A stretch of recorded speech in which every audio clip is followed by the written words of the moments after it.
Hello. Hello, good afternoon, everyone. Am I audible? Yes, Lena, you are audible. Okay, so good afternoon, everyone.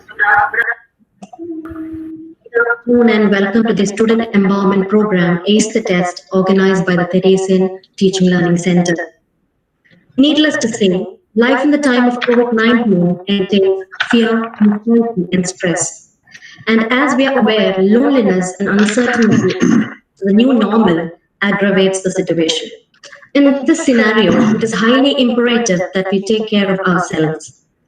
This session is an initiative to help the students to overcome their anxieties and fear regarding online education, examination, career, and so on. Today, we have with us two eminent resource persons, Dr. Ajit James Jose and Ms. Betsy Joseph, to guide us through this complexity. I hope this program will be of great help to all of you. Now, I invite Dr. Sarita Chandran from the Department of Chemistry to welcome and introduce the resource person for the first session. Over to you, Sarita. Thank you, Gina. My screen is visible? Yes. The slide hasn't come yet. It says presentation.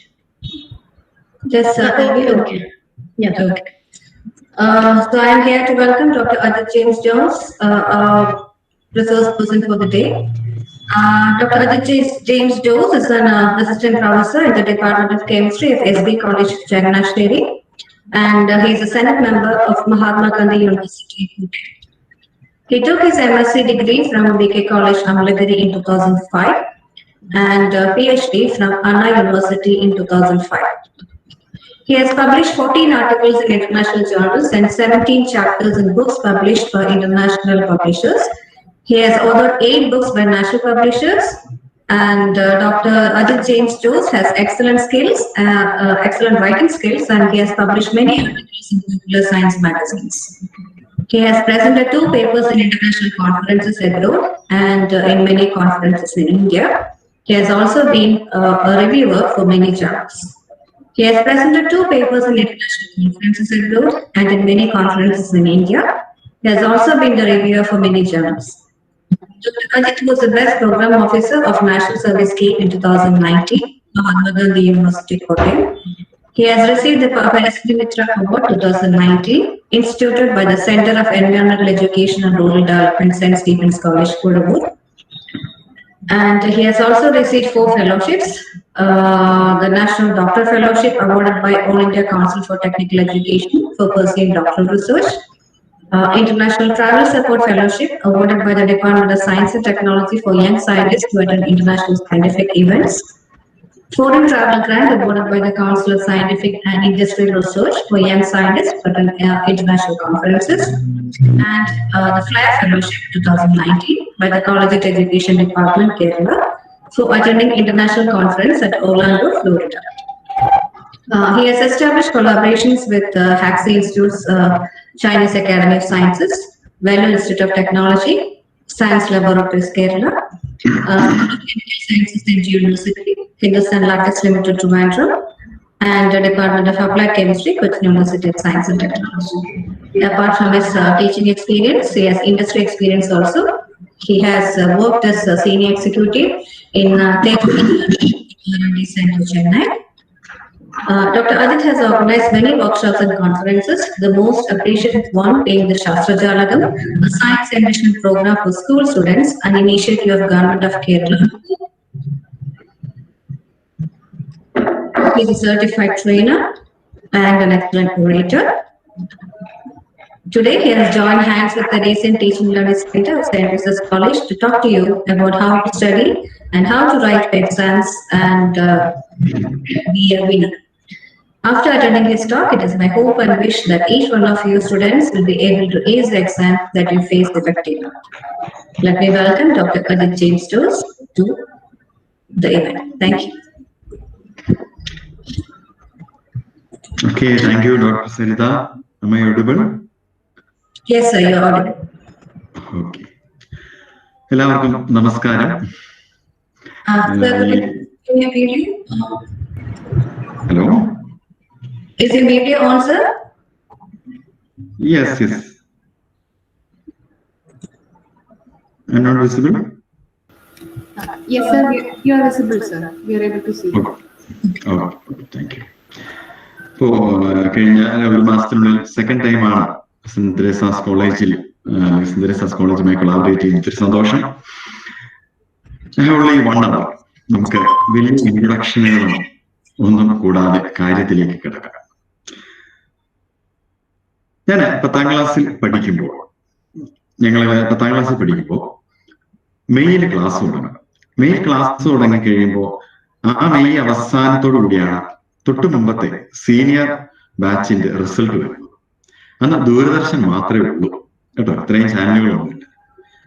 അപ്പൊ ഈ ദൂരദർശനകത്ത് rank ഒരു result publish ചെയ്ത് കഴിയുമ്പോൾ rank കിട്ടിയവരുടെ ഒരു interview ഉണ്ടാവാറുണ്ട്. അപ്പോ ഞങ്ങളെല്ലാം വലിയ താല്പര്യത്തോടെ ആ ഇന്റർവ്യൂ കാണും. കാരണം നമുക്ക് അടുത്ത വർഷം നമ്മൾ 10ാം ക്ലാസ് എഴുതേണ്ടതാണ്. നമുക്ക് റാങ്ക് കിട്ടുമോ ഇല്ലയോ നമുക്കറിയില്ല, എങ്കിലും ഇത്രയും റാങ്ക് കിട്ടിയവരായതുകൊണ്ട് താല്പര്യത്തോടെ കാണാം. ഞാൻ അന്ന് കണ്ട ഒരു പേര് ഞാൻ കൃത്യമായി ഓർക്കുന്നില്ല. തിരുവനന്തപുരത്തുള്ള ഒരു പെൺകുട്ടി, അന്ന് 2nd റാങ്ക് ആണെന്നാണ് എന്റെ ഓർമ്മ. അപ്പോ ആ കുട്ടി 7 മണിക്കാണ് വാർത്ത അന്ന്. അപ്പൊ 7 മണിക്കത്തെ വാർത്ത ഒരൊറ്റ വാർത്തയുള്ളൂ, വേറെ ചാനലുകളൊന്നുമില്ല. അപ്പൊ ആ വാർത്തയിൽ ഞങ്ങൾ ഇങ്ങനെ കാണുകയാണ് റാങ്ക് കിട്ടിയ കുട്ടിയുമായിട്ടുള്ള ഇന്റർവ്യൂയിൽ കുട്ടി പറഞ്ഞത് എങ്ങനെയാണ്, എന്റെ പഠിത്തത്തെ കുറിച്ച് റിപ്പോർട്ടർ ചോദിച്ചു, ദൂരദർശൻ റിപ്പോർട്ടർ ചോദിച്ചപ്പോ പറഞ്ഞതാണ്, ഞാൻ വൈകുന്നേരം സ്കൂളിൽ നിന്ന് വരുമ്പോ 5:30 ആകും. 5:30 തൊട്ട് 5:30 ആകുമ്പോൾ ചായയൊക്കെ കുടിക്കും. ദെൻ 6 മണിയൊക്കെ ആകുമ്പോൾ ഒന്ന് കുളിച്ച് ഫ്രഷ് ആവും. പിന്നെ കുറച്ചു നേരം എനിക്ക് പുറത്തൂടെയൊക്കെ ഒന്ന് പത്രമൊക്കെ ഒന്ന് വായിച്ച് ചെയ്യും. ദെൻ 7 മണിയാകുമ്പോൾ ഞങ്ങൾ എല്ലാവരും കൂടെ പ്രാർത്ഥിക്കും. 7:30 ആകുമ്പോൾ ഞങ്ങൾ ഒരുമിച്ചിരുന്ന് ഫുഡ് കഴിക്കും. 8 മണിയാകുമ്പോൾ കുറച്ചു നേരം ഞങ്ങൾ TV ഒക്കെ കാണും. അത് കഴിഞ്ഞിട്ട് 8:30 തൊട്ട് 9:30 വരെ ഞാൻ പഠിക്കും. അത് കഴിഞ്ഞിട്ട് ഉറങ്ങും. പിറ്റേ ദിവസം രാവിലെ 6 മണിയാകുമ്പോൾ എഴുന്നേൽക്കും. ദെൻ അന്ന് പഠിക്കാനുള്ളതൊക്കെ ഒന്ന് ഓടിച്ചു നോക്കിയിട്ട് 7:30 ആകുമ്പോൾ ഞാൻ സ്കൂളിൽ പോകും. കേട്ടപ്പോൾ എനിക്ക് ബഹുമാനം തോന്നി. പക്ഷേ കുറച്ചൊന്ന് ചിന്തിച്ചു കഴിഞ്ഞപ്പോൾ ഞാനൊന്ന് മനസ്സിലായി, ആ കുട്ടി ആകെ പഠിക്കുന്നത് 1 മണിക്കൂറാണ്. ആ 1 മണിക്കൂർ അല്ലെങ്കിൽ 1.5 മണിക്കൂർ കൊണ്ട് റാങ്ക് കിട്ടുമെന്ന് വിശ്വസിക്കാൻ എനിക്ക് ഇത്തിരി ബുദ്ധിമുട്ടുണ്ടായിരുന്നു. എന്താണെങ്കിലും പറഞ്ഞത് സത്യമാണെന്ന് ഞാൻ വിശ്വസിക്കുന്നില്ല.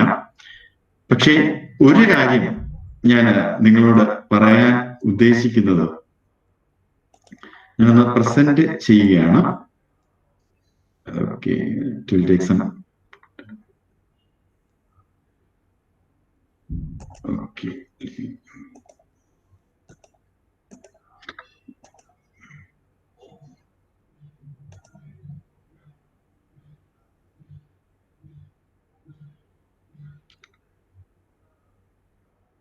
Okay, some technical issue.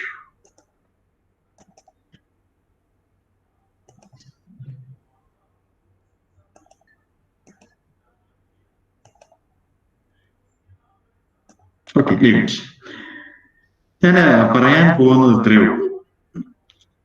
അത്ര എളുപ്പമല്ല പരീക്ഷ, അല്ലെങ്കിൽ അത്ര എളുപ്പത്തിൽ നടക്കുന്ന ഒരു കാര്യമല്ല വിജയം. ചിലപ്പോഴെങ്കിലും നമുക്ക് ആ റാങ്ക് കിട്ടിയ കുട്ടിയെ അങ്ങ് മറക്കാം. ചിലപ്പോഴെങ്കിലും ആരെങ്കിലുമൊക്കെ നിങ്ങളോട് പറയുന്നുണ്ടാവും, ഞാൻ എക്സാമിനേഷനൊക്കെ ആയപ്പോൾ ഒന്നും പഠിച്ചില്ല, അല്ലെങ്കിൽ ഞാൻ ആകെ സ്റ്റഡി ലീവിനാണ് പഠിച്ചത്, അല്ലെങ്കിൽ തലേദിവസം ഒന്ന് വായിച്ചിട്ട് പോയി എന്നൊക്കെ പറയുന്നുണ്ടാവും. സത്യമാണോ അല്ലയോ എനിക്കറിയില്ല. അത്രയ്ക്കും ബുദ്ധിയുള്ളവരും അല്ലെങ്കിൽ അത്രയ്ക്കും മെമ്മറി പവർ ഉള്ളവരുണ്ടായിരിക്കാം. പക്ഷെ ഞാനൊരു യാഥാർത്ഥ്യം പറയട്ടെ, എക്സാമിനേഷന് പഠിക്കുക എന്ന് പറയുന്നത്, കാര്യങ്ങൾ ഓർത്തിരിക്കുക എന്ന് പറയുന്നത്, ഇതിന് പിന്നിൽ നല്ല ഒരു അധ്വാനമുണ്ട്. ഈ അധ്വാനം വെറുതെ ഹാർഡ് വർക്ക് ചെയ്തുകൊണ്ട് മാത്രം കാര്യമില്ല, മറിച്ച് അതെങ്ങനെ പ്രോപ്പറായി ചെയ്യണം എന്നുള്ളതാണ് നമ്മൾ നോക്കുന്നത്. നമുക്ക് സമയം കുറവായതുകൊണ്ട് നമുക്ക് 4 സെഗ്മെന്റ് ആയിട്ട് ഞാൻ ഈ വെബിനാറിനെ തിരിച്ചിട്ടുണ്ട്. First segment, how to study. Mainly ഒരു ചാപ്റ്റർ എങ്ങനെ പഠിക്കണം, അതായത് ഒരിക്കലും മറക്കാത്ത രീതിയിൽ എങ്ങനെ പഠിക്കുക. Second, what to do on the day just before the examination. Then examination ഹാളിൽ എന്ത് ചെയ്യണം. Next is important thing, psychology of the teacher who is evaluating your paper. അത് വളരെ ഇമ്പോർട്ടന്റ് ആണ്. ഞാൻ ആ സെഷനിലേക്ക് വരുമ്പോൾ പറയാം. നമുക്ക് നോക്കാം എങ്ങനെ പഠിക്കാമെന്നുള്ളത്. നിങ്ങൾ യൂട്യൂബിൽ നോക്കിക്കഴിഞ്ഞാൽ കുറെ മെമ്മറി ടെക്നിക്സിന്റെ ക്ലാസ്സുകൾ കാണും, കുറെ കാര്യങ്ങളൊക്കെ കാണാം. നല്ലതാണ്, ഒത്തിരി മെമ്മറി ടെക്നിക്സുകളൊക്കെ ഉണ്ട്. അത് അവൈലബിൾ ആണ്. അത് അവൈലബിൾ ആയതുകൊണ്ടും ഞാൻ അതിനെക്കുറിച്ച് അത് റിപ്പീറ്റ് ചെയ്യാൻ ഉദ്ദേശിക്കുന്നില്ല.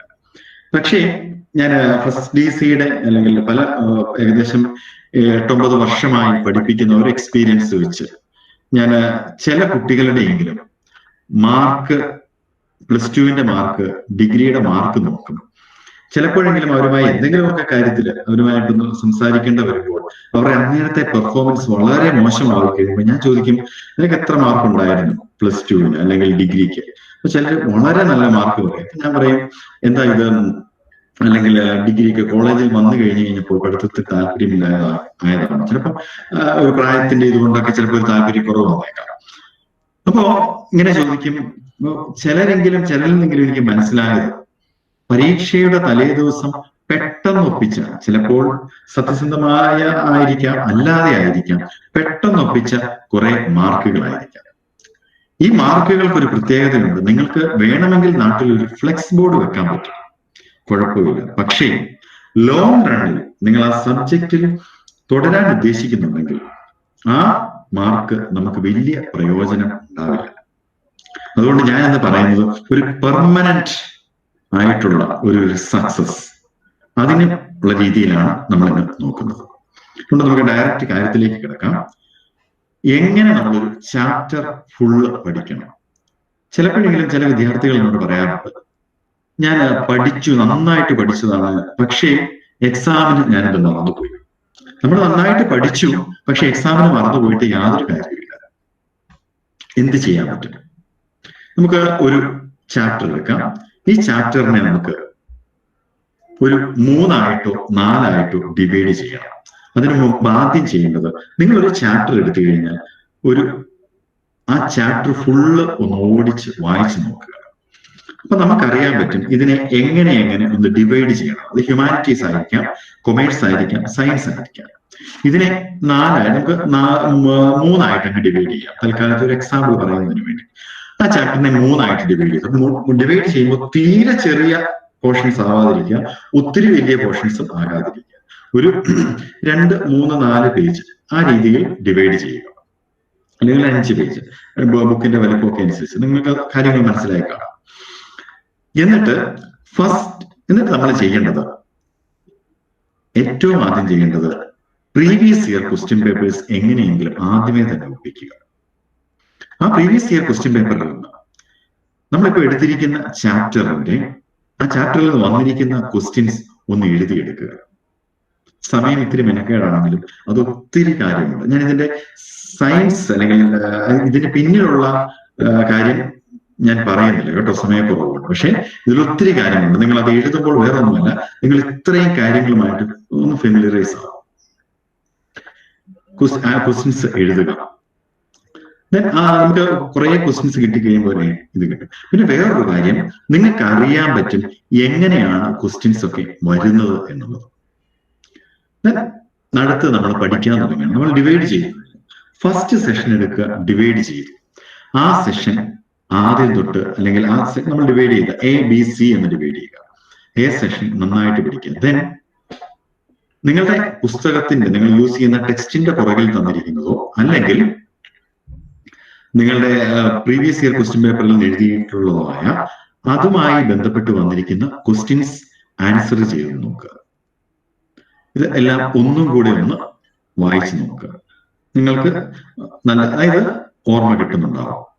ഇനി നമ്മൾ സെക്കൻഡ് B സെഷനിലേക്ക് പോവുകയാണ്, 2ാമത്തെ പാർട്ടിലേക്ക് പോവുകയാണ്. അവിടെയും ഇത് തന്നെ റിപ്പീറ്റ് ചെയ്യുന്നു. പ്രീവിയസ് ഇയർ ക്വസ്റ്റ്യൻ പേപ്പർ നോക്കി ആൻസർ കൃത്യമായി ചെയ്യണം കേട്ടോ. അത് നമ്മൾ പഠിച്ചു എന്ന് തോന്നിപ്പിക്കുക, അല്ലെങ്കിൽ ഇത്രയും നേരം പഠിച്ചതാണെന്നുള്ളതല്ല. ബുദ്ധിമുട്ടുണ്ടെങ്കിൽ അത് കൃത്യമായി നമ്മൾ അവിടെ ചെയ്യും. ഇനി നമ്മൾ ചെയ്യുന്നത് 3rd സെഷനിലേക്ക് പോവല്ല. നമ്മൾ വീണ്ടും എങ്ങോട്ട് വരുന്നു? ഫസ്റ്റ് സെഷനിലേക്ക് വരുന്നു. ഫസ്റ്റ് സെഷൻ ഒന്നുകൂടെ പഠിക്കുന്നു. ദെൻ ആ ക്വസ്റ്റ്യൻസ്, അത് പഠിക്കാനായിട്ട് നേരത്തെ എടുത്ത അത്രയും സമയമൊന്നും വേണ്ടി വരില്ല. ആ പ്രീവിയസ് ഇയർ ക്വസ്റ്റ്യൻ പേപ്പേഴ്സും ക്വസ്റ്റ്യൻസും ഒക്കെ ഒന്ന് ആൻസർ ചെയ്യാൻ നോക്കുന്നു. ആൻസർ ചെയ്യുന്നുണ്ടെങ്കിൽ ഓക്കെ, ചെയ്യാൻ പറ്റിയില്ലെങ്കിൽ അതിന്റെ അർത്ഥം ഇപ്പം നിങ്ങൾക്ക് ആൻസർ ചെയ്യാൻ ഇല്ലെങ്കിൽ തീർച്ചയായും നിങ്ങൾക്ക് എക്സാമിനേഷനും ആൻസർ ചെയ്യാൻ പറ്റില്ല. അതുകൊണ്ട് അത് അല്ലെങ്കിൽ അവിടെ വന്ന ഒരു ഇത് നമ്മൾ റെക്ടിഫൈ ചെയ്യുക, പഠിക്കുക, വേറെ ഒന്നുമില്ല. ദെൻ സെക്കൻഡ് പോർഷനിലേക്ക് വരുന്നു, ഒന്നുകൂടെ നോക്കുന്നു, ക്വസ്റ്റ്യൻസ് എല്ലാം കൂടെ ഒന്ന് ആൻസർ ചെയ്യാൻ പറ്റും നോക്കുന്നു. ദെൻ അടുത്തത് എന്ത് ചെയ്യുന്നു, നമ്മൾ തേർഡ് സെഷനിലേക്ക് പോകുന്നു. അവിടെയും ഇത് തന്നെ റിപ്പീറ്റ് ചെയ്യുന്നു. തേർഡ് കഴിഞ്ഞ് നമ്മൾ എങ്ങോട്ട് വരുന്നു, ഫസ്റ്റ് സെഷനിലേക്ക് വരുന്നു, ദെൻ സെക്കൻഡ് സെഷനിലേക്ക് വരുന്നു, ദെൻ തേർഡ് സെഷനിലേക്ക് ഒന്നും കൂടെ വരുന്നു. അതായത് നമ്മൾ ഫസ്റ്റ് സെഷൻ 3 പ്രാവശ്യവും സെക്കൻഡ് സെഷൻ 2 പ്രാവശ്യവും തേർഡ് സെഷൻ 1 പ്രാവശ്യവും റിവൈസ് ചെയ്ത് കഴിയും. ആദ്യം കണ്ട സിനിമ, ചിലപ്പോൾ പണ്ട് കണ്ട സിനിമ നമ്മൾ കഥയൊക്കെ ഒന്ന് മറന്നു പോകും, പക്ഷെ ഇന്നലെ കണ്ട സിനിമ നമ്മൾ ഓർത്തിരിക്കും. ഇത് തന്നെയാണ് മെമ്മറിയുടെ ആ ഒരു കാര്യം നമ്മൾ യൂസ് ചെയ്യുന്നത്. തേർഡ് സെഷനിൽ നമുക്ക് ഓർത്തിരിക്കാനുള്ള സാധ്യതകൾ കൂടുതലാണ്, കാരണം നമ്മൾ അവസാനം പഠിച്ചതാണ്. എന്നിട്ട് ഏറ്റവും അവസാനം കൂടെ ഒന്ന് റിവൈസ് ചെയ്യുമ്പോൾ ഞാനൊരു കാര്യം പറയട്ടെ, ഈ 3 സെഷനിൽ നമ്മൾ ചെയ്യുമ്പോൾ നമ്മളോട് തന്നെ നമ്മൾ ആത്മാർത്ഥത ഉണ്ടായിരിക്കില്ല, ഓടിച്ച് പഠിച്ചു എന്ന് വരുത്തുമല്ല. ഇങ്ങനെ ചെയ്തു കഴിഞ്ഞാൽ ദെൻ നിങ്ങൾക്ക് എക്സാമിന്റെ തലേദിവസമോ അല്ലെങ്കിൽ സ്റ്റഡി ലീവിന്റെ സമയത്തോ വളരെ എളുപ്പത്തിൽ പെട്ടെന്ന് കാര്യങ്ങൾ മുന്നോട്ട് കൊണ്ടുപോകാൻ പറ്റും. This is repetition technique. ഇങ്ങനെ പഠിക്കുന്ന കാര്യങ്ങൾ നമ്മൾ പിന്നെയാണെങ്കിലും ഓർത്തെടുക്കാൻ, ചിലപ്പോൾ പെട്ടെന്ന് ചോദിച്ചാൽ നിങ്ങൾക്ക് ആൻസർ വരുന്നെങ്കിലും ഓർത്തെടുക്കാൻ എളുപ്പമായിരിക്കും. ഇതിനകത്തെ സംഗതി ഇത്രയേ ഉള്ളൂ, പലപ്പോഴും പല വിദ്യാർത്ഥികളും പഠിച്ചു എന്ന് മറ്റുള്ളവരെയും നമ്മളുടെ മനസ്സിനെയും തോന്നിപ്പിക്കുകയാണ്. ഇവിടെ അതല്ല ചെയ്യുന്നത്, ശരിക്കും പഠിക്കുകയാണ് ചെയ്യുന്നത്. അതായത് ശരിക്കും പഠിച്ചില്ലെങ്കിൽ ഈ പറയുന്ന ആൻസറുകൾ, ക്വസ്റ്റ്യൻ ആൻസറുകൾ നമ്മൾ ചെയ്യുമ്പോഴത്തേക്കും നമുക്ക് ആൻസർ ചെയ്യാൻ പറ്റില്ല. ഇതാണ് നമുക്ക് ഏറ്റവും നല്ല ഒരു ടെക്നിക്ക് എന്ന് പറയുന്നത്. വേറെ ഒത്തിരി ടെക്നിക്സ് ഉണ്ട്.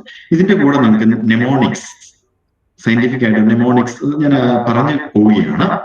നിങ്ങൾക്ക് ചില എസ്സേയുടെ കുറെ പോയിന്റുകളുടെ ആദ്യത്തെ അക്ഷരങ്ങളിൽ ചേർത്തൊരു വാക്കുണ്ടാക്കാം, അല്ലെ?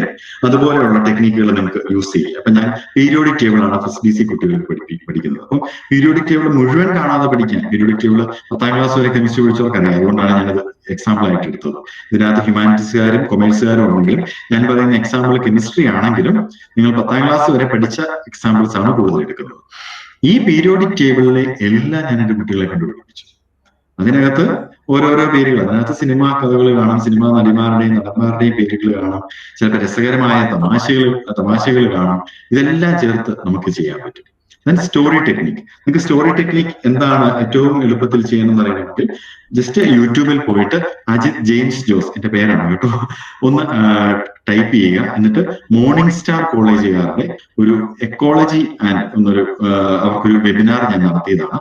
അത് ഒന്ന് നോക്കുക. അത് ഭരത്ചന്ദ്രൻ IPS എന്ന ഒരു കഥാപാത്രത്തിലൂടെയാണ് ഞാൻ ആ ചാപ്റ്റർ പഠിപ്പിച്ചിരിക്കുന്നത്. അപ്പോൾ ആ ചാപ്റ്റർ വളരെ എളുപ്പത്തിൽ കുട്ടികൾക്ക് ഓർത്തിരിക്കാവുന്ന രീതിയിൽ നിങ്ങൾക്ക് അങ്ങനെ ഈ സ്റ്റോറി ടെക്നിക്സ്, ഈ സ്റ്റോറിക്കകത്തൊരു അർത്ഥം ഉണ്ടാകണമെന്നോ ഇതെല്ലാം ശുഭപര്യവസാനിയാകണമെന്നോ നിർബന്ധമില്ല. നിങ്ങൾക്ക് ഇഷ്ടമുള്ള രീതിയിൽ, നിങ്ങൾക്ക് ഓർത്തിരിക്കുന്ന രീതിയിൽ എസ്സേകളെയൊക്കെ സ്റ്റോറി ടെക്നിക്സ് വെച്ച് യൂസ് ചെയ്യാം. ചിലപ്പോൾ ചില ഇക്വേഷൻസ്, ചില ഫിഗറുകൾ നിങ്ങൾ മറന്നു പോകുന്നുണ്ടെങ്കിൽ നിങ്ങളുടെ മുറിയിൽ വൃത്തിയായിട്ട് അത് എഴുതി ഒട്ടിക്കാം കേട്ടോ. ഇത് കണ്ട് ഇഷ്ടമല്ലെങ്കിലും പാടാണെങ്കിലും കണ്ട് നമുക്ക് അത് നമ്മുടെ മനസ്സിലേക്ക് പഠിച്ചു. ഞാൻ ഇത് ഞാൻ യൂസ് ചെയ്തിട്ടുള്ളതാണ്. ഞാൻ വേറെ എവിടെയും കണ്ടതോ അല്ലെങ്കിൽ മറ്റുള്ളവർ പറഞ്ഞതോ ഒരു ബുക്കിൽ നിന്ന് എടുത്തതല്ല. ഇത് ഉപയോഗിച്ചാണ് ഞാൻ പഠിച്ചിട്ടുള്ളത്. ഇതെനിക്ക് ഒത്തിരി ഹെൽപ്ഫുൾ ആയിരുന്നു. ഞാൻ 8ാം ക്ലാസ്സിലാണ് ഞാൻ ഈ ടെക്നിക്ക് പഠിച്ചത്. 8ാം ക്ലാസ് തൊട്ട് ഏകദേശം PG വരെ, PhD സമയത്ത് കോഴ്സ് വർക്കിന് ഇത് ഞാൻ യൂസ് ചെയ്തിരുന്നു. എനിക്ക് ഒത്തിരി ഹെൽപ്ഫുൾ ആയിട്ടുണ്ട്. ഞാൻ വളരെയധികം മാർക്ക് വാങ്ങിച്ച വ്യക്തിയാണെന്നല്ല ഞാൻ പറയുന്നത്. പക്ഷേ എനിക്കൊരിക്കലും ഈ ഒരു ടെക്നിക്ക് ഉപയോഗിച്ച് പോയിട്ട് ഒരു ബുദ്ധിമുട്ടുണ്ടായിട്ടില്ല. കാര്യങ്ങളൊക്കെ എഴുതാൻ പറ്റിയിട്ട് തന്നെയുണ്ട്. നമ്മൾ എക്സാമിനേഷൻ ദിവസം അല്ലെങ്കിൽ തലേദിവസം ചെയ്യേണ്ട കാര്യങ്ങൾ നമുക്ക് ഞാൻ ആഗ്രഹിക്കുകയാണെന്നുണ്ടെങ്കിൽ ഒരു പേപ്പറും പേനയും ഒക്കെ ഉണ്ടെങ്കിൽ നല്ലതാണ്. എല്ലാ കാര്യങ്ങളും നമ്മൾ നാളെ തന്നെ നിങ്ങളത് യൂസ് ചെയ്യണമെന്നില്ല. Keep it in the shelf. ഒരു ഇംഗ്ലീഷുകാരുടെ ഒരു ഇതാണ്. ചിലപ്പോൾ എപ്പോഴെങ്കിലും നിങ്ങൾക്ക് ആവശ്യമുണ്ട്. ഇപ്പൊ നാളെ നിങ്ങൾക്ക് ഒരു എക്സാം ഇല്ലാത്തതുകൊണ്ട് ചിലപ്പോൾ നിങ്ങൾക്ക് ഇത് നാളെ തന്നെ അത് ആവശ്യം വന്നൊന്നും വരില്ല. പക്ഷേ നിങ്ങൾക്കിത് യൂസ് ചെയ്യാം, എപ്പോഴെങ്കിലും ഇത് യൂസ് ചെയ്യാവുന്നതാണ്. ഓക്കെ, നമുക്ക് എക്സാമിനേഷന്റെ ദിവസം ശ്രദ്ധിക്കേണ്ട കുറച്ച് കാര്യങ്ങൾ. ടൈം ടേബിൾ നിങ്ങൾ കിട്ടിക്കഴിയുമ്പോൾ വൃത്തിയായ നിങ്ങൾക്ക് കാണത്തക്ക രീതിയിൽ എവിടെയെങ്കിലും എഴുതി ഒട്ടിക്കുക. കാരണം ഒത്തിരി കുട്ടികളെ ഞാൻ കണ്ടിട്ടുണ്ട്, സാറേ ഇന്ന് ഈ എക്സാം ആയിരുന്നു മറ്റേ എക്സാം ആണെന്ന് ഞാൻ ഓർത്തത്. എന്ത് ചെയ്യാൻ പറ്റും? കൃത്യമായി മാറിപ്പോവാതെ ചെയ്യുക. പിന്നെ ആവശ്യത്തിന് ഒരു 6 മുതൽ 7 മണിക്കൂർ വരെ ഉറങ്ങുക കേട്ടോ. അത് ചുമ്മാ പറയുന്നതല്ല. നിങ്ങൾ ചിലപ്പോൾ ഓർത്തോത്തേക്കാം ഈ ടെൻഷൻ ഇടയ്ക്ക് എങ്ങനെ ഉറങ്ങാൻ പറ്റും. ഒരു 6 മണിക്കൂറെങ്കിലും മിനിമം ഉറങ്ങിയില്ലെങ്കിൽ നിങ്ങൾക്ക് 10 മണിക്ക് ചെല്ലുമ്പോൾ നല്ല ഇതൊക്കെ കിട്ടും. ഒരു 11 മണി 11:30 ആകുമ്പോൾ 3 മണിക്കൂറത്തെ എക്സാം ആകുമ്പോൾ നിങ്ങൾ പോലും അറിയില്ല നിങ്ങളുടെ ബ്രെയിൻ വർക്ക് ചെയ്യാതെ ആകും. ഞാൻ ഉറങ്ങാതെ ഇരുന്ന് പോയി പരീക്ഷ എഴുതി MSc ചെയ്ത അബദ്ധം പറ്റിയിട്ടുള്ളത് കൊണ്ട് ഞാൻ പറയുന്നതാണ്. അതുകൊണ്ട് പിന്നെ പരീക്ഷ സമയത്ത് സ്റ്റഡി ലീവിന്റെ സമയത്ത് പറ്റുമെങ്കിൽ പുറത്തു നിന്നുള്ള ഫുഡ് മാക്സിമം ഒഴിവാക്കുക. പരീക്ഷണങ്ങൾ ഒക്കെ ഒഴിവാക്കുന്നത് നല്ലതാണ്. പിന്നെ ഞാൻ അണ്ണാ യൂണിവേഴ്സിറ്റിയിൽ PhD ചെയ്തപ്പോൾ ഞാൻ ഓർക്കുന്നുണ്ട്, ആ സമയത്ത് ഒരു മലയാളി പെൺകുട്ടിക്കാണ് അവിടുത്തെ 10ാം ക്ലാസ്സിൽ ഫസ്റ്റ് റാങ്ക് കിട്ടിയത്. അമ്പത്തൂർ, ചെന്നൈ അറിയാവുന്നവരാണ്. അമ്പത്തൂരിലെ ഒരു റെയിൽവേ കോച്ച് ഫാക്ടറിയിലെ ഒരു സ്റ്റാഫിന്റെ മകളായിരുന്നു. ഫാദർ ആ കുട്ടിയുടെ മരിച്ചുപോയി, അമ്മ അവിടുത്തെ സ്റ്റാഫായിരുന്നു. അപ്പം ആ ഒരു കുട്ടിയുടെ ഇന്റർവ്യൂ വന്നപ്പോഴത്തേക്കും ഞാൻ ഇപ്പോഴും ഓർത്തിരിക്കുന്ന ഒരു കാര്യം, 8ാം ക്ലാസ് മുതൽ ആ കുട്ടി TV കാണുന്നത് നിർത്തി. എനിക്ക് അതിശയം തോന്നി അത് കേട്ട് കഴിഞ്ഞപ്പോൾ. ഞാൻ TV കാണാറില്ല, TV കാണുകയില്ല. അത്യാവശ്യം കാര്യങ്ങൾ അറിയാൻ പത്രം വായിക്കും. ഞാനിത് ചെയ്യണമെന്ന് ഞാൻ നിങ്ങളോട് പറയുന്നില്ല, പക്ഷേ ഒത്തിരി നല്ലതാണ്.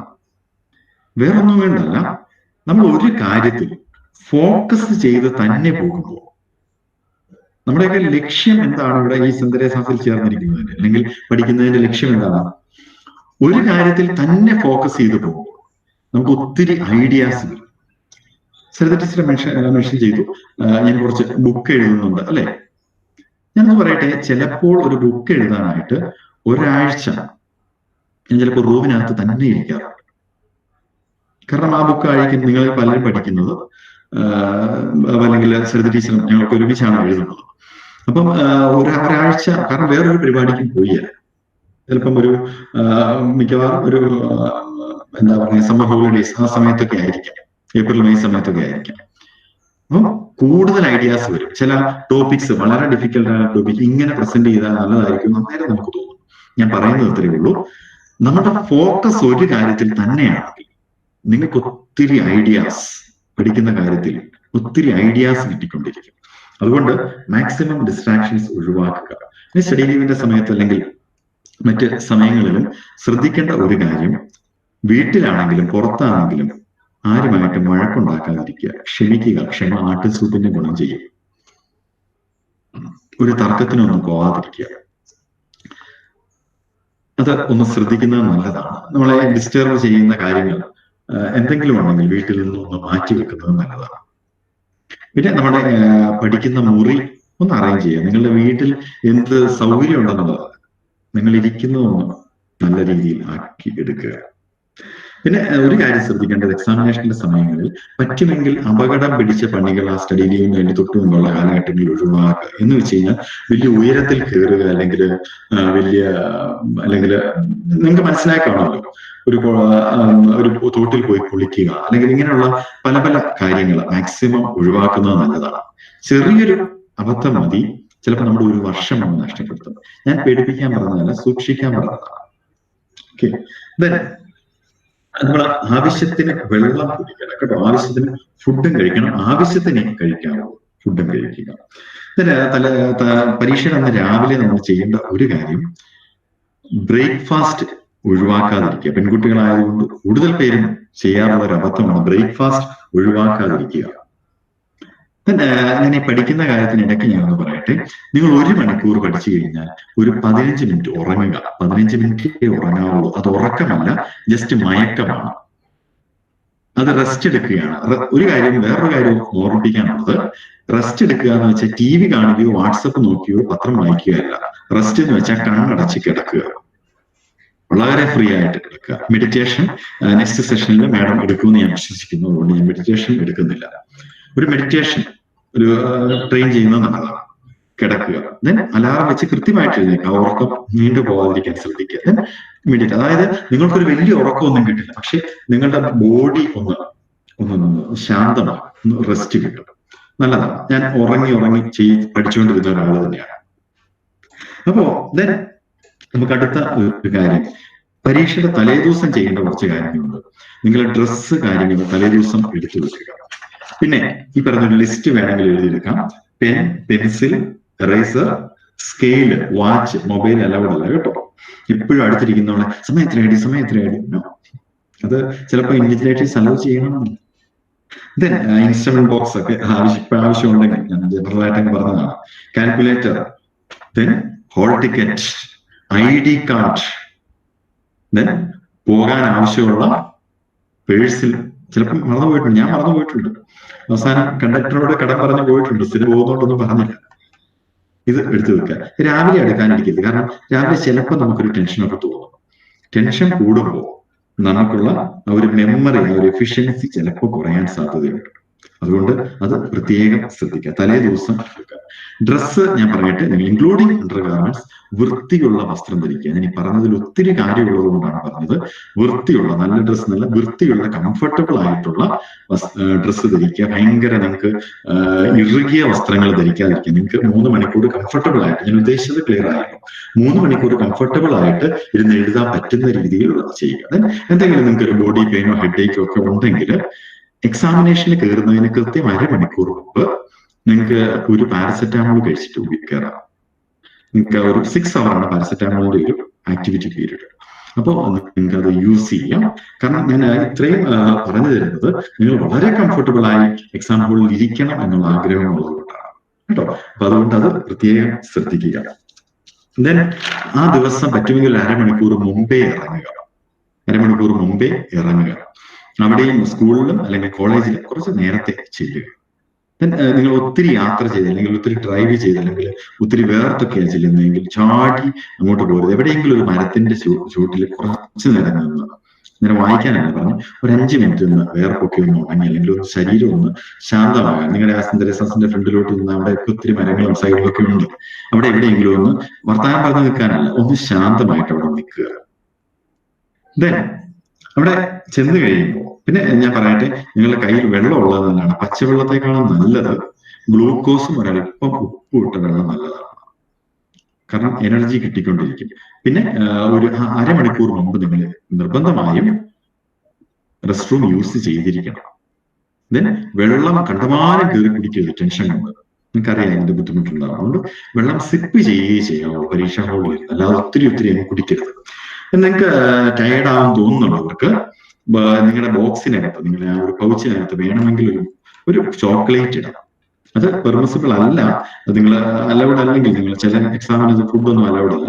പക്ഷെ അത് ചെയ്യേണ്ടത് എന്തെങ്കിലും ഒരു ആൽഫൻലീബി ഒക്കെ ആണെങ്കിൽ അത് പൊട്ടിച്ചു വെക്കുക. അല്ലെങ്കിൽ നിങ്ങളത് എക്സാം ഹോളിൽ ഇരുന്ന് പൊട്ടിക്കുമ്പോൾ ആ ക്ലാസ്സിലുള്ള എല്ലാവരും പറയും പൊട്ടിച്ചതിനകത്ത് ഇട്ടിട്ടേക്ക്. നിങ്ങൾക്ക് വേണമെങ്കിൽ അതൊന്ന് വളരെ രഹസ്യമായിട്ട് അതൊന്ന് കഴിക്കാം, കുഴപ്പമില്ല. അത് പക്ഷേ ഇൻവിജിലേറ്റർ എന്തെങ്കിലും എതിർപ്പ് പറഞ്ഞാൽ അത് മാറ്റണം കേട്ടോ. നിയമം നോക്കി കണ്ട് ചെയ്യുക. പിന്നെ ഏറ്റവും പ്രധാനപ്പെട്ട കാര്യം, നിങ്ങളെ പോകുന്നതിന് മുമ്പ് നിങ്ങളുടെ പേരൻസിനോട്, ചിലപ്പം അന്ന് തലേദിവസമൊക്കെ വഴക്കുണ്ടാക്കിയിട്ടുണ്ടായിരിക്കും, അമ്മയുണ്ട് അച്ഛൻ അവിടെ അവൈലബിൾ ആണെങ്കിൽ, അമ്മ അച്ഛൻ പോവുകയാണെന്ന് പറഞ്ഞിട്ട് ആ കൈ ഒന്ന് തലയിലോട്ട് വെച്ച് ഒന്ന് പ്രാർത്ഥിക്കണമെന്ന് പറയുക.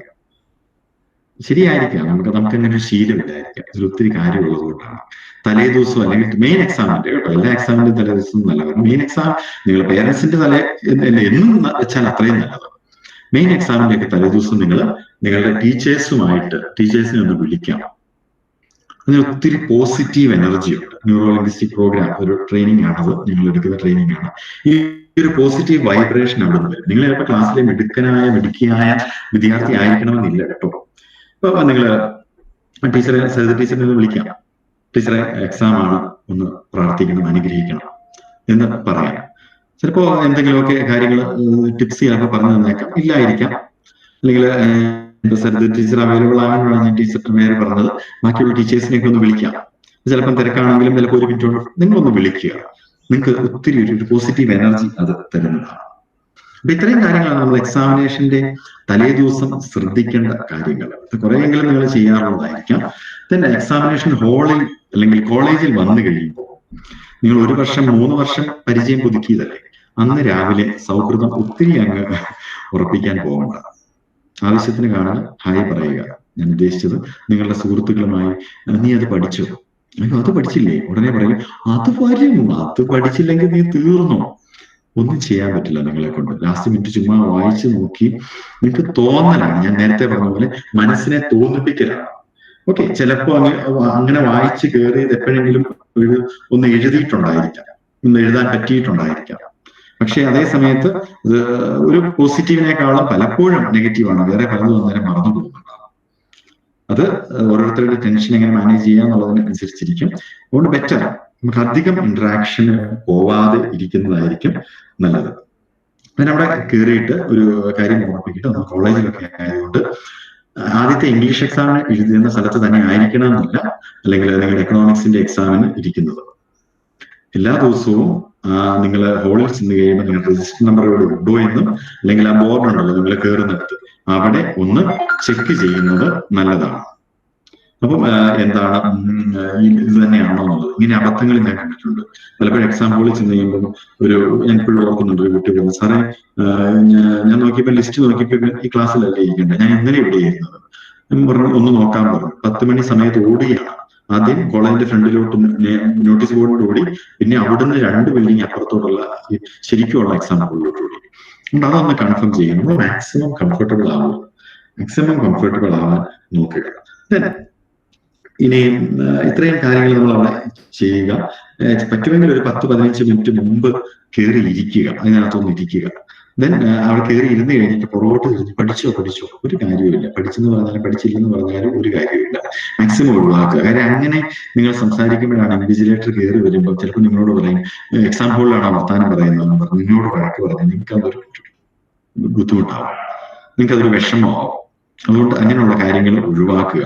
then വന്ന് ടീച്ചർ നിർബന്ധിച്ച് വലിച്ച് ഷാളൊക്കെ പിടിച്ച് കയറ്റത്തൊക്കെ ആ ഒരു സിറ്റുവേഷൻ ഉണ്ടാക്കാതെ എക്സാം ഹോളിൽ കയറിയിരിക്കുക. ഇനി നമുക്ക്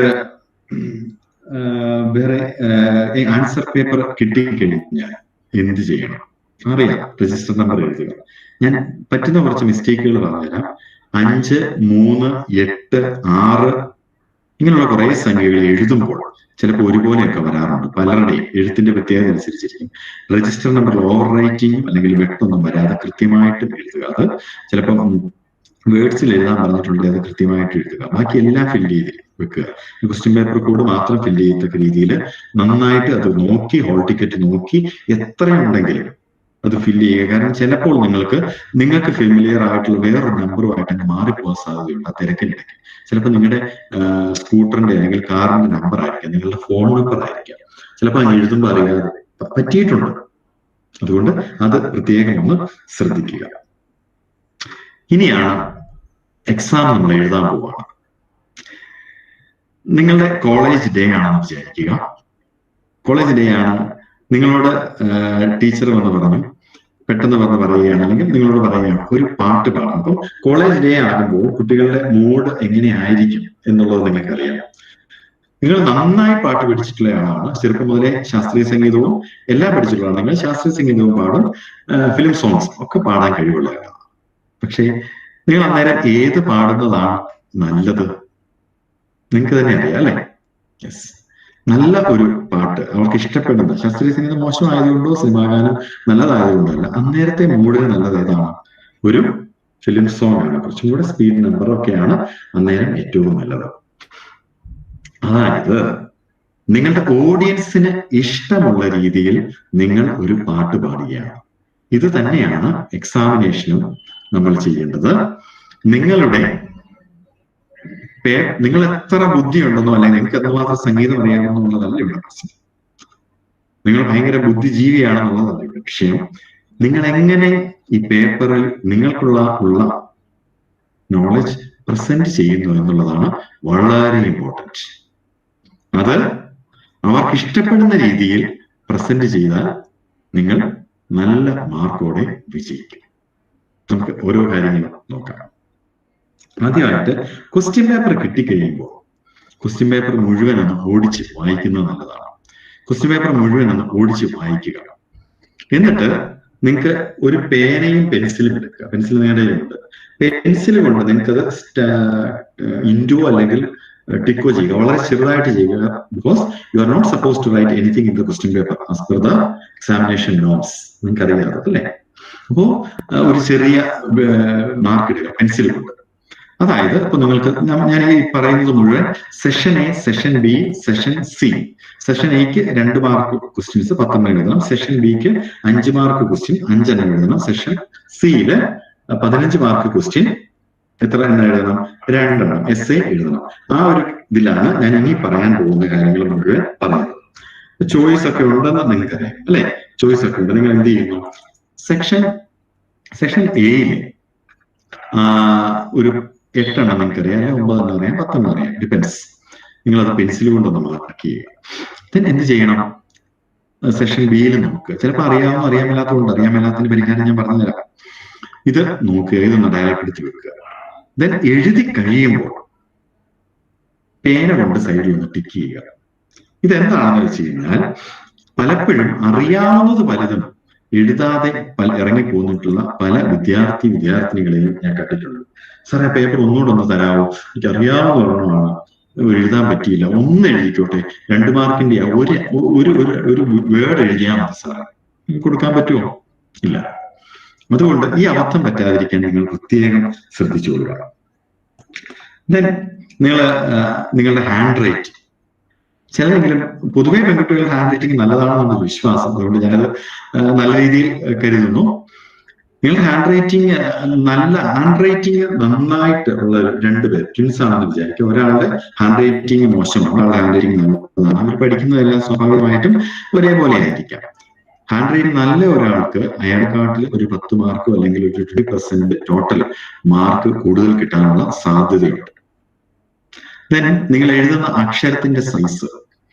സെഷൻ ബി എഴുതുകയാണ്. സെഷൻ ബി എന്ന് പറയുമ്പോൾ ഒരു പേജ്, ഞാൻ പൊതുവെ പറഞ്ഞതാണ്, ഒരു പേജ് നിങ്ങൾ എഴുതണമെന്ന് വിചാരിക്കുക. ഈ എഴുതണമെന്ന് വിചാരിക്കുമ്പോഴത്തേക്കും എല്ലാ പോയിന്റും എഴുതി വളരെ കുനുകുനാന്ന് എഴുതി വെച്ചിരിക്കുന്നത്. പക്ഷേ ഒരാൾ ഇത്തിരി ആവറേജ് സൈസിലൊക്കെയാണ് എഴുതുന്നത്. ഒരു പേജ് അങ്ങ് എഴുതി, വേറൊരാൾ കുനുകുനാന്ന് എല്ലാ പോയിന്റുകളും എഴുതി, പക്ഷേ 1/2 പേജ് എഴുതിയിട്ടുള്ളൂ. ചിലപ്പോൾ ഈ 1/2 പേജ് എഴുതിയ ആൾക്ക് മാർക്ക് കുറയാനുള്ള സാധ്യതയുണ്ട്. ഞാൻ പറഞ്ഞു വരുന്നത്, നിങ്ങൾ ആവശ്യത്തിന് വലുപ്പത്തിന് എഴുതുക. എന്ന് വെച്ച് കഴിഞ്ഞാൽ ബാനർ എഴുതുന്ന സൈസിൽ എഴുതണമെന്നല്ല, നിങ്ങളുടെ അക്ഷരങ്ങൾ ആവശ്യത്തിന് വലിപ്പം ഉണ്ടായിരിക്കട്ടെ. എന്തിനാണ് ഇങ്ങനെ പറയുന്നത് ഞാൻ പറഞ്ഞുതരാം. ദാറ്റ് ഈസ്, നിങ്ങൾ എങ്ങനെ, അതായത് ഈ പേപ്പറിന്റെ ആദ്യത്തെ ഒരു 2-3 പേജിൽ ഒരു കാരണവശാലും വെട്ടുകയോ ഒന്നും ചെയ്യാതിരിക്കുക. ആദ്യത്തെ ഒരു 2 പേജ് കൊണ്ട് നിങ്ങൾക്ക് നിങ്ങളുടെ ടീച്ചറിനെ, പേപ്പർ വാല്യൂ ചെയ്യുന്ന നിങ്ങളെ അറിയില്ലാത്ത ടീച്ചറിനെ കൊണ്ട് തോന്നിപ്പിക്കണം, യെസ് ഇവൻ അല്ലെങ്കിൽ ഇവൾ മിടുക്കിയാണ്. അതിനുള്ള കാര്യങ്ങളാണ് ഞാൻ പറഞ്ഞു തരുന്നത്. അല്ലാതെ നിങ്ങൾ ചിലപ്പോൾ ഇത് കേൾക്കുമ്പോഴത്തേക്കും ടീച്ചേഴ്സ് ഇങ്ങനെയൊക്കെയാണോ നോക്കുന്നത്, ഞങ്ങൾ ഈ കഷ്ടപ്പെട്ടിട്ട്. ഒരു കാര്യം പറയട്ടെ കുഞ്ഞുങ്ങളെ, നിങ്ങളുടെ പേപ്പർ വായിച്ച് വിജ്ഞാനം വർദ്ധിപ്പിക്കാനല്ല ടീച്ചേഴ്സ് പേപ്പർ വാല്യൂഷൻ നടത്തുന്നത്. നിങ്ങൾക്ക് ഒരു ദിവസം 20 അല്ലെങ്കിൽ 20 മിനിമം പേപ്പർ നോക്കണം. ഒരു പേപ്പർ എടുക്കുന്നത്, എല്ലാവരും മനുഷ്യരാണ്, പേപ്പർ എടുക്കുന്നത്, ഞാൻ തുറന്ന് പറയുമ്പോഴത്തേക്കും ടീച്ചർമാരെ കുറിച്ച് ദേഷ്യം തോന്നുന്നത് കേട്ടോ. ഒരു പേപ്പർ എടുക്കുന്നത് എത്രയും പെട്ടെന്ന് ഇതൊന്ന് വാല്യൂ ചെയ്ത് തീർക്കണമെന്നുള്ളതാണ്. അത് ഉദ്ദേശത്തോടു കൂടിയാണ്. അപ്പം വൃത്തിയായിട്ട് നല്ല രീതിയിൽ പ്രസന്റ് ചെയ്യുന്നതാണെങ്കിൽ യെസ്, അത്രയും സന്തോഷമാണ്. ഓരോ പേജും കഴിയുമ്പോൾ ഓക്കെ കൊള്ളാം. പിന്നെ അപ്പം ഇത് റോബോട്ട് അല്ല നോക്കുന്നത് കേട്ടോ. ഈ അജിത് ജെയിംസ് ജോസും അല്ലെങ്കിൽ നിങ്ങളുടെ അധ്യാപകരും ഒക്കെ മനുഷ്യരാണ്.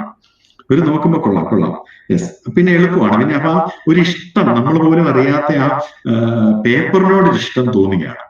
മാർക്കുകൾ നല്ല രീതിയിൽ ഇടാൻ തോന്നും. നമ്മൾ ആരെ തോപ്പിക്കാൻ വേണ്ടിയല്ല കേട്ടോ പേപ്പർ നോക്കുന്നത്. ഞാൻ ഈ പറഞ്ഞ കാര്യങ്ങൾ ഒന്ന് ഓർക്കുക. ഇനി അടുത്ത ഒരു കാര്യം എന്ന് പറയുന്നത് ഹാൻഡ് റൈറ്റിംഗിന്റെ കാര്യം നിങ്ങൾക്ക് ഇമ്പ്രൂവ് ചെയ്യാൻ പറ്റും. ചിലരെങ്കിലും പറയാറുണ്ട്, ഞങ്ങൾക്ക് 18 വയസ്സായാലും 20 വയസ്സായാലും ഞങ്ങൾ എങ്ങനെ ഹാൻഡ് റൈറ്റിംഗ് മാറ്റുന്നത്. കാലിഗ്രഫി ടെക്നിക്സ് അവൈലബിൾ ആണ്, യൂട്യൂബിൽ കിട്ടും, അല്ലെങ്കിൽ നിങ്ങൾക്ക് ഓൺലൈനായിട്ട് പഠിക്കാൻ പറ്റും. വലിയ പൈസയൊന്നും ആയാലും നിങ്ങൾക്ക് നിങ്ങളുടെ ഏത് പ്രായത്തിലാണെങ്കിലും മാറ്റാൻ പറ്റും. ഹാൻഡ് റൈറ്റിംഗ് ഇമ്പ്രൂവ് ചെയ്യുക. ഹാൻഡ് റൈറ്റിംഗ് ഇമ്പ്രൂവ് ചെയ്താൽ നിങ്ങൾ ഇപ്പോൾ കിട്ടുന്നതിനേക്കാൾ ധാരാളം മാർക്ക് നിങ്ങൾക്ക് കൂടുതൽ കിട്ടും. പിന്നെ വേറെ ഒരു കാര്യം, ഞാൻ ഒരു കാര്യം പറയട്ടെ. 2 പേരും പരീക്ഷ എഴുതുകയാണ്. 2 പേരും പരീക്ഷ എഴുതുന്നതിൽ നിങ്ങൾക്ക് ബുക്ക്ലെറ്റ് ആയിരിക്കുമല്ലോ കിട്ടുന്നത്, ബുക്കായിരിക്കുമല്ലോ കിട്ടുന്നത്. അപ്പോ 2 പേര് എഴുതിയത് എല്ലാം ഒരേപോലെയാണ്. പക്ഷേ ഒരാൾ ഒരു ബുക്ക്ലെറ്റ് കൊണ്ടെല്ലാം എഴുതി തീർത്തു, മറ്റേ ആൾ അതേ സംഗതികളിൽ തന്നെ ഒരു 2 അഡീഷണൽ ഷീറ്റും കൂടെ വാങ്ങിച്ചാണ് എഴുതി തീർത്തത്. ഞാൻ പറയട്ടെ, ചിലപ്പോൾ ഞാൻ ഈ പറയുന്നത് ഇങ്ങനെ നടക്കും അല്ലെങ്കിൽ പേപ്പറിന്റെ കട്ടി നോക്കിയാണ് മാർക്ക് ഇടുന്നതല്ല. ചിലപ്പോൾ ആ പേപ്പർ കൂടുതൽ എഴുതിയ ആൾക്ക് കുറച്ചും കൂടെ മാർക്ക് കിട്ടാനുള്ള സാധ്യതയുണ്ട്. കാര്യം ഈ പേപ്പർ അങ്ങ് എടുക്കുമ്പോൾ ടീച്ചേഴ്സിന്റെ ഒരു സൈക്കോളജി, ഈ കുട്ടി കുറച്ച് എഴുതിയിട്ടുണ്ടല്ലോ. അതായത് ഞാൻ ഈ പറയുന്നതൊക്കെ ഒരുവിധം എഴുതുന്നവരെ സംബന്ധിച്ചിട്ടാണ് കേട്ടോ, അല്ലാതെ മറ്റ് വേറൊരു കാറ്റഗറി ഉണ്ട്, അതിനോട് ഞങ്ങൾക്കൊന്നും പറയാനില്ല. അപ്പോ ഒരു എബോവ് ആവറേജ് രീതിയിൽ പഠിച്ചിട്ടുള്ളവരുടെ കാര്യമാണ് ഞാൻ പറയുന്നത്. യെസ്, 2 പേപ്പർ എടുക്കുമ്പോൾ ഒരല്പം കൂടുതൽ എഴുതിയിട്ടുണ്ട്. അപ്പൊ പെട്ടെന്ന് മനസ്സിലേക്ക് വരുന്നത് എന്താണ്, കൊച്ചെന്തൊക്കെയോ അറിയാവുന്ന ആ രീതിയിലാണ് നമ്മൾ നോക്കി തുടങ്ങുന്നത്.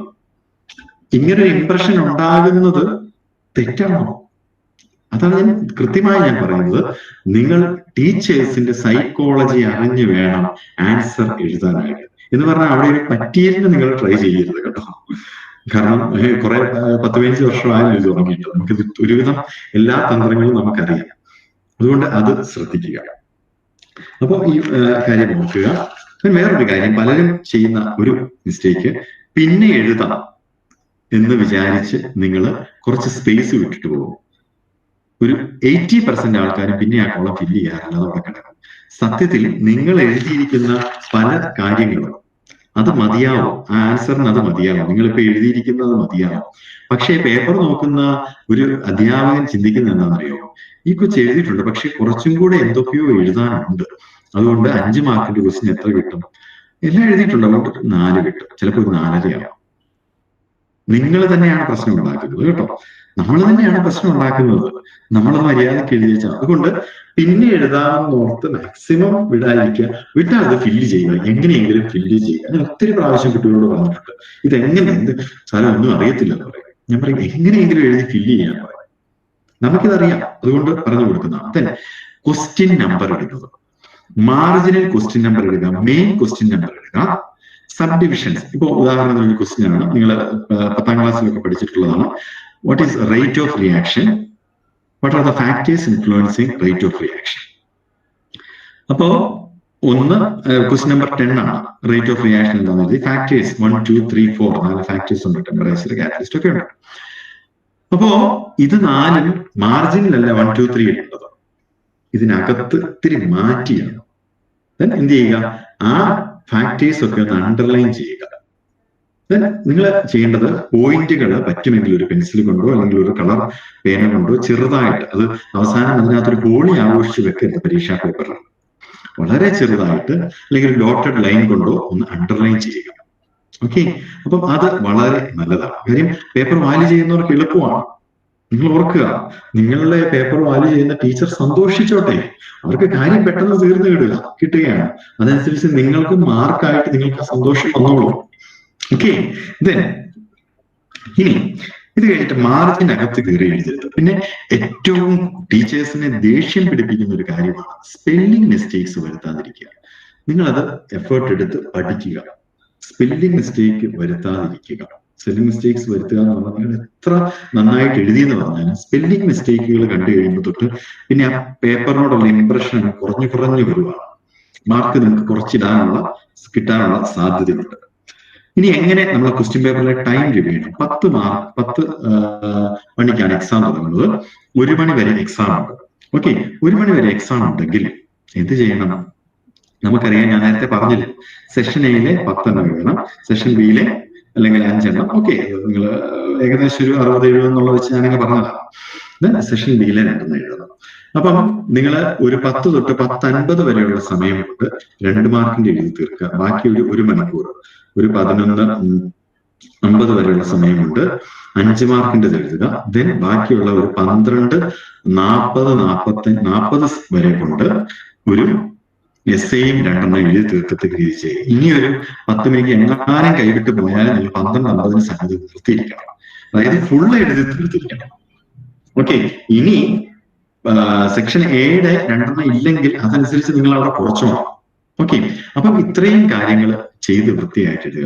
ഇനി ചിലർക്കൊരു ബുദ്ധിമുട്ടുണ്ട്, കിട്ടിക്കഴിയുമ്പോഴത്തേക്കും 2 മാർക്കിന്റെ എസ്സേ പോലെ എഴുതി, അവസാനം എസ്സേയുടെ 2 മാർക്കിന്റെ പോലെ ആവണമെന്ന് സമയം കിട്ടുള്ളൂ. അങ്ങനെ എനിക്ക് അങ്ങനെ ഒരു പ്രോബ്ലം ഉണ്ടെന്ന് നിങ്ങൾക്ക് തോന്നിക്കഴിഞ്ഞാൽ എന്ത് ചെയ്യണം?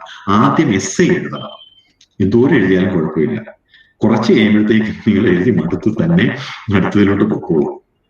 ഓക്കെ, അപ്പൊ ആ എഴുതാനുള്ള ഭയങ്കര തീവ്രമായ ആഗ്രഹമുള്ളവർ അത് ശ്രദ്ധിക്കുക. അപ്പൊ സമയം അഡ്ജസ്റ്റ് ചെയ്ത് പിന്നെ 12 മണിയാകുമ്പോൾ എനിക്ക് ഈ കണക്കിന് പിന്നെ 5 മാർക്കിന്റെ എഴുതുക, പിന്നെ 2 മാർക്കിന്റെ എഴുതുക. അപ്പൊ 2 മാർക്സിന്റെ ശരിക്കും എഴുതേണ്ടത് മാത്രമേ ഇതിനകത്ത് വരുള്ളൂ. ഓക്കെ, അങ്ങനെ ചെയ്യുക. ദെൻ വേറെ ഒരു കാര്യം, ചിലരെങ്കിലും വിചാരിച്ചിട്ടുണ്ട് ഞങ്ങൾ വിദ്യാർത്ഥികളാണ്, ഞങ്ങൾക്ക് ഇഷ്ടം ക്വസ്റ്റ്യൻ നമ്പർ ഇട്ട് എവിടെ വേണമെങ്കിലും ഏത് ഓർഡറിൽ വേണമെങ്കിലും എഴുതാനുള്ള അവകാശമുണ്ട്. തീർച്ചയായും എന്റെ കുഞ്ഞുങ്ങളെ നിങ്ങൾക്ക് അവകാശമുണ്ട്. ഞാനൊരു പേപ്പർ എടുക്കുവാണ്. ഈ പേപ്പർ ഇങ്ങനെ എടുക്കുന്നു. പേപ്പർ എടുത്തിട്ട് ഒരാൾ എഴുതിയിരിക്കുന്നു സെഷൻ എയിലെ ഒരു 1 എന്നുള്ള ക്വസ്റ്റ്യൻ എഴുതി. സെഷൻ പെട്ടെന്നാണ് അവന് ബോധോദയം ഉണ്ടായത്. സെഷൻ ബിയിലെ അങ്ങ് എഴുതുന്നു. സെഷൻ സിയിലെ കഴിയുമ്പോഴത്തേക്ക് പിന്നെ സെഷൻ എയിലെ എഴുതുന്നു. കാരണം ഇങ്ങനെ അങ്ങ് എഴുതി അങ്ങ് പോകുന്നു. ഞങ്ങളിത് ഇനി അധ്യാപക സ്ട്രെയിൻ ആണ് കേട്ടോ, ഇത് മാറിപ്പോവാതെ മാർക്ക് കിട്ടണം. ഇതിനിടയ്ക്ക് ചിലപ്പോൾ അധ്യാപകരുടെ അബദ്ധം പറ്റും. എന്താ അറിയാമോ, ഈ സെഷൻ എയുടെ ഒക്കെ ഇടയ്ക്ക് സെഷൻ ബി അങ്ങ് എഴുതി, പക്ഷേ ഫുൾ എഴുതിയിട്ടുണ്ട്. കൊള്ളാമല്ലോ. അധ്യാപകർ നോക്കുക, ഇത് സെഷൻ എയുടെ തന്നെയാണെന്ന് ഓർത്ത് 2 മാർക്ക് കിട്ടും. സെഷൻ ബിയില് ആ 2 മാർക്ക് അവിടെ കിടന്നു കഴിയുമ്പോൾ സെഷൻ എയില് 2-ന് പകരം 5 കിടന്നാൽ ശ്രദ്ധിക്കും. സെഷൻ ബിയില് 2 മാർക്ക് കിടക്കുന്നുണ്ടെങ്കിൽ ഇത്ര എഴുതിയിട്ടുള്ളതായിരിക്കും ഓർക്കും. കാരണം ഒരു പ്രാവശ്യം നോക്കിയത് പിന്നെയും ഒന്നും നോക്കാൻ ആരും മെനക്കെടാറില്ല. അല്ലെങ്കിൽ ഒരു ചീഫ് വാല്യുവേഷൻ, ചിലപ്പോൾ ഒരു റാൻഡം ആയിട്ട് ഒരു 5-6 പേപ്പറുകൾ ചീഫ് ഒന്ന് വാല്യൂ ചെയ്യും. അന്നേരം ശ്രദ്ധിച്ചാലായി. ഞാൻ പറഞ്ഞത് ഇങ്ങനെ സംഭവിക്കുമെന്നല്ല, ഇനി നിങ്ങൾ തീരുമാനിക്കുന്നു ഇങ്ങനെയാണ് എനിക്ക് മാർക്ക് പോയത്, അങ്ങനെ ഒരു തീരുമാനം എടുക്കരുത്. ഞാൻ പറഞ്ഞത് ഇതിനുള്ള സാധ്യതയുണ്ട്. ഞാൻ നിങ്ങളെ കൂടുതൽ മാർക്ക് വാങ്ങിക്കാൻ സഹായിക്കാൻ വേണ്ടിയാണ് ഞാൻ ഈ 1 മണിക്കൂർ നിങ്ങളോട് സംസാരിക്കുന്നത്, അല്ലാതെ നിങ്ങളെ കുഴപ്പത്തിലാക്കാനല്ല. അതുകൊണ്ട് ഞാൻ തുറന്ന് സംസാരിക്കുന്നതാണ്. അതുകൊണ്ട് മാക്സിമം ഓർഡറിൽ എഴുതുക. റിവേഴ്സ് അല്ലെങ്കിൽ ഡിസെൻഡിങ് ഓർഡർ ആണ് section C, section B, section അങ്ങനെയാണെങ്കിൽ അങ്ങനെ എഴുതിയിട്ട് ഒരു കുഴപ്പമില്ല. എഴുതുന്നതിന് മുമ്പ് സെക്ഷൻ സി എന്ന് കൃത്യമായിട്ട് ഒന്ന് എഴുതി വെക്കുക. ദെൻ ക്വസ്റ്റ്യൻ നമ്പർ കൃത്യമായിട്ട് എഴുതണം കേട്ടോ. What is photosynthesis? Question number 9 ആണ്. What is rate of reaction? Question number 10 ആണ്. നിങ്ങൾ 10 എന്ന് ഇട്ടിട്ട് ഫോട്ടോസിന്തസിസ് എഴുതി. ആസ് പെർ ദ നോം നമുക്കത് മാർക്ക് തരേണ്ട കാര്യമേ ഇല്ല കേട്ടോ. ഇതിന് വേറൊരു കാര്യം, ഈ മാർജിൻ പേപ്പർ കെട്ടുമല്ലോ, അതിനിടയ്ക്ക് മുകളിൽ കൊണ്ടേ ആ ക്വസ്റ്റ്യൻ നമ്പർ ഇടരുത്. അങ്ങനെ ക്വസ്റ്റ്യൻ നമ്പർ ഇട്ട് കഴിഞ്ഞാൽ ചിലപ്പോൾ ആ ക്വസ്റ്റ്യൻ നമ്പർ കാണാതെ വന്നു കഴിഞ്ഞാൽ പേപ്പർ അങ്ങ് ഓടിച്ച് നോക്കി കഴിയുമ്പോഴത്തേക്കും നിങ്ങളുടെ ആ ക്വസ്റ്റ്യനെ കാണാതെ പോകാൻ സാധ്യതയുണ്ട്.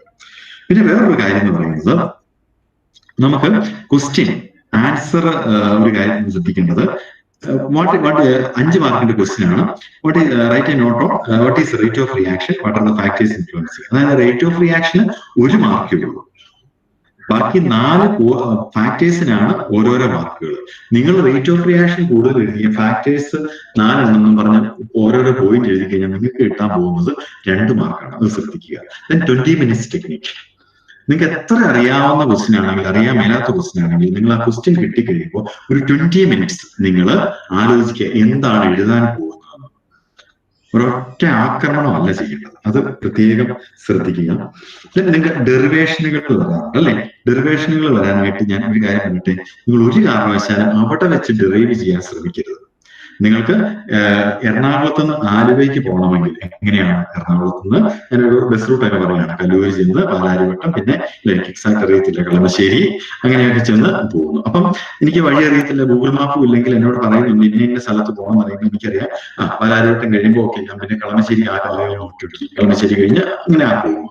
ഇതുപോലെ ഡെറിവേഷന്റെ ഇടയ്ക്കിടയ്ക്കുള്ള മെയിൻ ഇക്വേഷനുകൾ നിങ്ങൾ നന്നായിട്ട് കാണാതെ പഠിച്ചിരിക്കുന്നു. ബാക്കി കാണാതെ പഠിക്കണം, അതുകൂടാതെ ഇത് പഠിക്കണം. കാരണം ഇതുണ്ടെങ്കിൽ അത്യാവശ്യം ഇടയ്ക്കൊന്ന് മറന്നുപോയാലും പേപ്പർ നോക്കുന്ന ഒരു മെയിൻ ഇക്വേഷൻസ് ഉണ്ടെങ്കിൽ നിങ്ങൾക്ക് ഫുൾ മാർക്ക് തരും. ഇടയ്ക്കത്തെ ഒരു 2 എണ്ണം ഒന്ന് വിട്ടുപോയാലും കുഴപ്പം ഉണ്ടാവില്ല. പിന്നെ വേറൊരു കാര്യം, ഞാൻ എന്താണ് എഴുതേണ്ടതെന്ന് അറിയാനായിട്ട് നിങ്ങളുടെ ടീച്ചേഴ്സിനോട് ചോദിക്കുക. ടീച്ചറെ, കഴിഞ്ഞ വർഷത്തെ ക്വസ്റ്റ്യൻ ആൻസർ നോക്കിയപ്പോൾ കിട്ടിയ വാല്യൂ പോയിന്റുകളുടെ അല്ലെങ്കിൽ ആൻസറിന്റെ കീ എന്ന് പറയും, ആൻസർ സ്കീം എന്നൊക്കെ പറയും, ഇതുണ്ടോ എന്ന് ചോദിക്കുക. അതായത് ഇതിൽ നിന്ന് നിങ്ങൾക്കറിയാം ഒരു എക്സാമിന് എന്തൊക്കെ പോയിന്റുകൾ എഴുതിയാലാണ് നിങ്ങൾക്ക് മാർക്ക് കിട്ടുന്നത്. ഇത് ടീച്ചേഴ്സിനോട് ചോദിക്കുക. ടീച്ചേഴ്സിന്റെ കൈ കാണും, അത് തരാതിരിക്കേണ്ട കാര്യമൊന്നുമില്ല. അപ്പൊ അത് ചിലപ്പോൾ അവരായിരിക്കും ആ പേപ്പർ നോക്കിയെങ്കിൽ ആ ടീച്ചേഴ്സിനോട് അന്വേഷിച്ച് ഒന്ന് ചോദിക്കുക, ടീച്ചേഴ്സുമായിട്ട് നല്ലൊരു ബന്ധം ഉണ്ടാക്കിയെടുക്കുക. അവരോട് ചോദിക്കുക, ടീച്ചറെ ഇന്ന പേപ്പറിന് ടീച്ചർ കഴിഞ്ഞ വർഷത്തെ മുൻ വർഷങ്ങളിലെ പേപ്പർ നോക്കിയെടുത്ത് ആൻസർ കീ ഉണ്ട്, അപ്പൊ അവർ പറയും ഞാനല്ല നോക്കിയത്, അപ്പൊ ആ ടീച്ചറാണ് നോക്കി. അവരോട് ചോദിച്ചു കഴിഞ്ഞാൽ അവർ ചിലപ്പോൾ ഒന്ന് തപ്പിയെടുത്ത്, അല്ലെങ്കിൽ ചിലപ്പോൾ മെയിലിൽ കാണും, ഇപ്പോഴത്തെ മെയിലിലൊക്കെ കാണും, അത് നിങ്ങൾക്ക് തരും. അത് തരുന്നതിന് അവർക്ക് കുഴപ്പമൊന്നുമില്ല. അത് ഞാൻ MSc പഠിച്ചപ്പോഴാണ് ഈ ആൻസർ കീ ആദ്യമായിട്ട് കാണുന്നത്. ഞാൻ MSc ഫസ്റ്റ് സെമ്മിന്റെ എക്സാമിന് ഒരു 3 ആഴ്ച മുമ്പ് ഈ ആൻസർ കീ എനിക്ക് ഏതോ ഒരു കോളേജിൽ നിന്ന് ആരോ വാങ്ങിച്ചുകൊണ്ട് വന്ന് ഞങ്ങളുടെ കോളേജിൽ കൊണ്ടുവന്ന് കിട്ടിയത്. അന്നേരം മനസ്സിലായത് ഈ ആൻസർ കീ കിട്ടിയില്ലായിരുന്നെങ്കിൽ ഞാൻ എഴുതാൻ പോകുന്നത് വേറെ പലതുമാണ്. നമ്മൾ പലപ്പോഴും പ്ലസ് 2 സ്റ്റൈലിൽ എഴുതി കഴിഞ്ഞാൽ ഡിഗ്രിക്ക് മാർക്ക് കിട്ടിയിട്ടില്ല, ഡിഗ്രിയുടെ സ്റ്റൈലിൽ എഴുതി കഴിഞ്ഞാൽ PG മാർക്ക് കിട്ടില്ല. ആൻസർ കീ അനുസരിച്ച് നിങ്ങൾ എഴുതാൻ ശ്രദ്ധിക്കുക. ദെൻ മാക്സിമം ഒറ്റ ലൈനിലൊക്കെ എഴുതാനുള്ളത് 2 ലൈനിൽ എഴുതി നോക്കുക കേട്ടോ, അത് നിങ്ങൾക്ക് പ്രയോജനപ്പെടാൻ സാധ്യതയുണ്ട്. പിന്നെ എസ്സേകൾ, ഇപ്പൊ ഹ്യൂമാനിറ്റീസ് ഒക്കെ ഉള്ളവര് സമയം പോകുന്നു, ഞാൻ ഒരു 5 മിനിറ്റ് കൊണ്ട് നിർത്താം, അതിന് ഇന്ററാക്ഷൻ സെഷനിലേക്ക് വരാം. റീഡബിലിറ്റി, ഞാൻ നേരത്തെ ഹാൻഡ് റൈറ്റിങ്ങിന്റെ കാര്യം പറഞ്ഞതുപോലെ ഒരു 5 സെന്റൻസിൽ കൂടുതൽ ഒരു പാരഗ്രാഫിൽ എഴുതാതിരിക്കുക. അതിനിടയ്ക്ക് പോയിന്റുകൾ, വാല്യൂ പോയിന്റുകൾ ഉണ്ടെങ്കിൽ ഒന്ന് അണ്ടർലൈൻ ചെയ്ത് വെക്കുക മാക്സിമം. പിന്നെ വേറെ ഒരു കാര്യം, ഇത് രാവിലെ തൊട്ട് ഞാൻ ഈ പറഞ്ഞ പോലെ 20-30 പേപ്പർ നോക്കുക. നിങ്ങൾക്ക് വേണമെങ്കിൽ ഒരു ഫ്ലോ ചാർട്ടോ അല്ലെങ്കിൽ ഒരു ഡയഗ്രാമോ അല്ലെങ്കിൽ ഒരു എന്തെങ്കിലും രീതിയിൽ ചില കാര്യങ്ങൾ നമുക്കൊന്ന് വ്യത്യസ്തമായിട്ട് റെപ്രസെന്റ് ചെയ്യാൻ പറ്റുവാണെങ്കിൽ നിങ്ങൾക്ക് അവിടെ മാർക്ക് കൂടുതൽ കിട്ടും. എന്താണ് ടീച്ചർ ചിന്തിക്കുന്നത് അറിയാമോ? ഈ കൊച്ചിന് സബ്ജക്റ്റ് ഒക്കെ അറിയാം, നന്നായിട്ട് പഠിക്കുന്ന കൊച്ചാന്ന് തോന്നുന്നു, ഫ്ലോ ചാർട്ട് ഒക്കെ വരച്ചിട്ടുണ്ടല്ലോ. ഓക്കെ, ഫാക്ടേഴ്സ് അഫക്റ്റിംഗ്, ഞാൻ ആ ഒരു ക്വസ്റ്റ്യൻ എടുക്കുവാണ്, ഫാക്ടേഴ്സ് അഫക്റ്റിംഗ് എന്ന് പറയുന്നു. ഓക്കെ, ദെൻ ഒരു ഫ്ലോ ചാർട്ട് പോലെ അങ്ങ് വരച്ചു, അല്ലെങ്കിൽ എഴുതിയാലും കുഴപ്പമൊന്നുമില്ല, പക്ഷേ യെസ് നല്ല ഇതാണ്. അപ്പം ഇതില്ല. പിന്നെ മാക്സിമം എക്സാമ്പിൾസ് ഉണ്ടെങ്കിൽ അതും കൂടെ ചേർത്ത് എഴുതുക. പിന്നെ ക്വസ്റ്റ്യൻസ് കൃത്യമായിട്ട് നോക്കുക, കമ്പയർ അല്ലെങ്കിൽ criticise, explain, write a note on, evaluate, ഇങ്ങനെയുള്ള കുറെ കാര്യങ്ങൾ, പ്രൂവ്, ഇത് കൃത്യമായിട്ട് നോക്കിയിട്ട് ചെയ്യുക. ഓക്കെ, ലാസ്റ്റ് കാര്യം പറയട്ടെ. ഇനി എക്സാമിനേഷൻ എളുപ്പമാണെങ്കിൽ, എക്സാമിനേഷൻ കഴിഞ്ഞ് നിങ്ങൾ അയ്യോ അറിയാതെ സ്ഥിരം ഞങ്ങൾ പേപ്പർ അടുക്കിക്കൊണ്ടിരിക്കുമ്പോൾ പുറത്തുനിന്ന് കുറെ ദീർഘനിശ്വാസങ്ങൾ അയ്യോ എന്നൊക്കെ കേൾക്കാറുണ്ട്. കാരണം അതങ്ങനെയായിരുന്നു എഴുതുന്നത്. ഞാൻ പറയട്ടെ, എക്സാമിനേഷൻ എളുപ്പമാണെങ്കിൽ അടുത്ത പരീക്ഷയ്ക്ക് ഓവർ കോൺഫിഡൻസ് തോന്നാതിരിക്കുക. എക്സാമിനേഷൻ പാടാണെങ്കിൽ നിങ്ങൾ നിരാശരാകാതിരിക്കുക. ഈ എക്സാം അല്ല നിങ്ങളുടെ ജീവിതം നിർണ്ണയിക്കുന്നത്. എക്സാമിനേഷൻ ഇമ്പോർട്ടന്റ് ആണ്, ഇതൊരു അളവുകോലാണ്. മാർക്ക് പലപ്പോഴും നെക്സ്റ്റ് ഒരു സ്റ്റേജിലുള്ള അളവുകോലാണ്. പക്ഷേ ഞാൻ പലപ്പോഴും മനസ്സിലാക്കിയിട്ടില്ല, ഞാൻ തമാശയ്ക്ക് പറയാറുള്ളത്, ഇത്തിരി ഒരു ഇതായിട്ട് എടുത്തേച്ചാൽ മതി. ഒരിക്കലും എന്റെ ഡിഗ്രിയുടെ മാർക്ക് എത്രയാണെന്ന് ചോദിച്ചിട്ടല്ല എനിക്ക് കല്യാണം നടന്നതോ, അല്ലെങ്കിൽ എന്റെ ജോലി കിട്ടിയതോ, അല്ലെങ്കിൽ എനിക്ക് ജോലിയിൽ പ്രൊമോഷൻ കിട്ടിയതോ. തീർച്ചയായിട്ടും കോളേജിലെ ഇന്റർവ്യൂവിന്റെ സമയത്ത് ആ മാർക്കുകളൊക്കെ അവർ നോക്കിയിരുന്നു. പക്ഷേ നമ്മൾ ആ ഓരോ സ്റ്റേജുകളിലും എന്ത് അവസ്ഥയിലാണ് അല്ലെങ്കിൽ എങ്ങനെ പെർഫോം ചെയ്യുന്നു എന്നുള്ളതനുസരിച്ചാണ്. അതുകൊണ്ട് ഇത് ഞാൻ മാർക്ക് വാങ്ങിക്കേണ്ട എന്ന് പറഞ്ഞ് അവസാനം കൊണ്ട് നിർത്തിയല്ല കേട്ടോ, ഞാൻ നിങ്ങളെ ഒന്ന് മോട്ടിവേറ്റ് ചെയ്യുകയാണ്. കടും കൈകളിലേക്കൊന്നും പോവാതിരിക്കുക. ഞാൻ എന്റെ വൈഫ് പച്ചാളം ലൂർദ് ഹോസ്പിറ്റലിലാണ് PG ചെയ്തത്. MD ചെയ്ത സമയത്ത് ഞാൻ താമസിച്ചിരുന്നത് അവിടുത്തെ മോർച്ചറിയാണ്. നിങ്ങൾക്കറിയാം, അടുത്തുള്ള ഹോസ്പിറ്റലിന്റെ ഓപ്പോസിറ്റ് ആയിരുന്നു. ഞാൻ ഒത്തിരി കണ്ടിട്ടുള്ളത് കൊണ്ട് പറയുകയാണ്. ഞാൻ ഇത്രയും പറഞ്ഞതിനെ അവസാനം മാറ്റി പറയുകയല്ല, മറിച്ച് നിങ്ങൾ അടുത്തതിന് ട്രൈ ചെയ്യുക. എന്തെങ്കിലും തെറ്റുകൾ ഉണ്ടെങ്കിൽ അത് ആ രീതിയിൽ ട്രൈ ചെയ്യുക. ധൈര്യമായിട്ടിരിക്കുക. പരീക്ഷകൾ, ഒരു കാര്യം പറയട്ടെ, ഇതിനു മുമ്പ് പലരും ഈ പരീക്ഷകൾ എഴുതുകയും വിജയിക്കുകയും ചെയ്തിട്ടുണ്ട്. ലോകത്ത് ഒരാളെങ്കിലും ഒരു പ്രാവശ്യമെങ്കിലും ഈ കാര്യം ചെയ്തിട്ടുണ്ടെങ്കിൽ നിങ്ങൾക്കും അത് ചെയ്യാൻ പറ്റും. ഈ പരീക്ഷകൾ ഇപ്പോ ഡിഗ്രി ആയിരിക്കാം, PG ആയിരിക്കാം, നിങ്ങളുടെ സീനിയർ ബാച്ചുകാരൊക്കെ പഠിച്ചു പോയിട്ടുണ്ട്. ശരിയാണ്, പഠിക്കാനൊക്കെ ഇത്തിരി പാടായിരിക്കാം. ചില കാര്യങ്ങൾ സ്റ്റാറ്റിക്സും അല്ലെങ്കിൽ എക്കണോമിക്സുകാർക്കൊക്കെ ചില പ്രോബ്ലം ഒക്കെ പാടായിരിക്കാം. MBA-കാരൊക്കെ ഉണ്ട്, അല്ലെങ്കിൽ BCom-കാർക്കൊക്കെ ഉണ്ട്. ചില പോർഷൻസ് ഒക്കെ പാടായിരിക്കാം. ഇതൊക്കെ പഠിച്ച് ഒത്തിരി പേര് പാസ്സായിട്ടുമുണ്ട്, അവരൊക്കെ നല്ല രീതിയിൽ നിൽക്കുന്നുണ്ട്. അതുകൊണ്ട് നിങ്ങൾക്കും ഇത് ഓവർകം ചെയ്യാൻ പറ്റും. അതുകൊണ്ട് നല്ല രീതിയിൽ എക്സാം എഴുതുക. നിങ്ങൾക്ക് എക്സാം എന്തെങ്കിലും ഡൗട്ടുകൾ ഉണ്ടെങ്കിൽ തീർച്ചയായും നിങ്ങൾക്ക് ഇവിടെ ചെയ്യാം. നിങ്ങൾക്ക് എന്തെങ്കിലും എക്സാമിനേഷന്റെ ഡൗട്ട്സ് ഉണ്ടെങ്കിൽ നിങ്ങൾക്ക് ഈ ചാറ്റ് ബോക്സിൽ നമ്പർ ഇട്ടിട്ടുണ്ട്, ഇതിന്റെ വാട്സാപ്പ് നമ്പറാണ് കേട്ടോ. നിങ്ങൾക്ക് വിളിക്കേണ്ട, നിങ്ങൾക്ക് വോയിസ് മെസ്സേജ് തന്നു കഴിഞ്ഞാൽ തീർച്ചയായും നിങ്ങൾക്ക് അതിന്റെ റിപ്ലൈ വിത്തിൻ 24 അവർ, ഇമ്മീഡിയറ്റ് ആയിട്ട് തരണമെന്നില്ല, വിത്തിൻ 24 അവർ നിങ്ങൾക്ക് കിട്ടും. കഴിഞ്ഞ ഞാൻ കെമിസ്ട്രിക്ക് ഒരു കരിയർ ഓറിയന്റേഷൻ നടത്തിയിരുന്നു കെമിസ്ട്രി ഡിപ്പാർട്ട്മെന്റിൽ. ഇപ്പോഴും പല കുട്ടികളും എന്നെ വിളിക്കാറുണ്ട്, ഞാൻ അവർക്കെല്ലാം റിപ്ലൈ കൊടുക്കാറുണ്ട്. ഞാൻ നിങ്ങൾക്ക് എന്തെങ്കിലും ഉണ്ടെങ്കിൽ നിങ്ങൾക്ക് റിപ്ലൈ ചെയ്യാം. പക്ഷെ വിളിക്കുമ്പോൾ ഒരു കാര്യം, നിങ്ങൾ പേരും കോളേജും, പല കോളേജുകളിൽ തന്നെ ഈ ആഴ്ച തന്നെ ഞങ്ങൾക്ക് നാളെ ഇറങ്ങുന്നുണ്ട്, 4ാമത്തെ വെബിനാറാണ്. അപ്പോ ഏത് കോളേജാണ്, കോഴ്സും കൂടെ പറഞ്ഞു, അതനുസരിച്ച് എനിക്ക് നിങ്ങളെ ഹെൽപ്പ് ചെയ്യാൻ പറ്റും കേട്ടോ. അതുകൊണ്ട് ചെയ്യുക. നിങ്ങൾ എക്സാമിനേഷന് തലേ ദിവസം പഠിക്കാൻ അല്ലെങ്കിൽ സ്റ്റഡി ലീവിന് വേണ്ടിയോ കാത്തിരിക്കാതിരിക്കുക കേട്ടോ. ഞാൻ ഇപ്പൊ പറഞ്ഞ എല്ലാ കാര്യങ്ങളും, ഒരു 90% കാര്യങ്ങളും ഞാൻ പ്രാക്ടീസ് ചെയ്ത കാര്യങ്ങളാണ്. ഞാൻ വലിയ മിടുക്കനാണെന്ന് പറയാനല്ല പറഞ്ഞത്. ഇത് പ്രാക്ടീസ് ചെയ്തിട്ട് എനിക്ക് പ്രയോജനമുള്ളതുകൊണ്ടാണ് ഞാൻ നിങ്ങളുമായിട്ട് ഷെയർ ചെയ്തത്. അല്ലാതെ ഇതൊരു ബുക്കിൽ നിന്ന് വായിച്ച കാര്യങ്ങളല്ല. എന്നൊന്ന് പറയാം, ഇത് പ്രാക്ടീസ് ചെയ്യുക. പ്രാക്ടീസ് ഉള്ളി നമുക്ക് കാര്യങ്ങൾ നേടിയെടുക്കാൻ പറ്റുള്ളൂ. താങ്ക് യു സരിത ടീച്ചറെ. നമുക്ക് ഇന്ററാക്റ്റീവ് സെഷൻ ഉണ്ടെങ്കിൽ Okay, sir. Students, we have time for 1 or 2 questions. If there are any queries, you can type your questions in your chat box, or you can unmute yourself and raise a question to the resource person.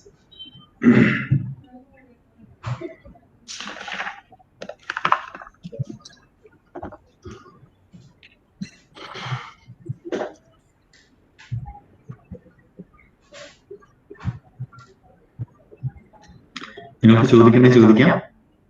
ചിലപ്പോൾ ഒരു ചോദ്യം വേറെ പലർക്കും പ്രയോജനപ്രദമാകും കേട്ടോ. കാരണം അത് ഒരു വിഡ്ഢി ചോദ്യമായിരിക്കുമെന്ന് ചോദിക്കേണ്ട കാര്യമില്ല. നിങ്ങൾക്ക് ചോദിക്കണേ തീർച്ചയായിട്ടും ചോദിക്കും. നിങ്ങളുടെ പ്ലാറ്റ്ഫോമിലാകുമ്പോൾ നിങ്ങൾക്കും പ്രയോജനമാകും, മറ്റുള്ളവർക്കും പ്രയോജനമാകും. ഓക്കെ,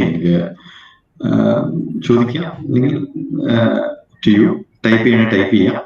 പെട്ടെന്ന് ടൈപ്പ് ചെയ്താൽ ചോദിക്കുകയാണെങ്കിൽ എളുപ്പമായിരിക്കും. പെട്ടെന്ന് സമയം നെക്സ്റ്റ് റിസോഴ്സ് പേഴ്സൺ 4:30 സ്റ്റാർട്ട് ചെയ്യേണ്ടതാണ്. അതുകൊണ്ടാണ്.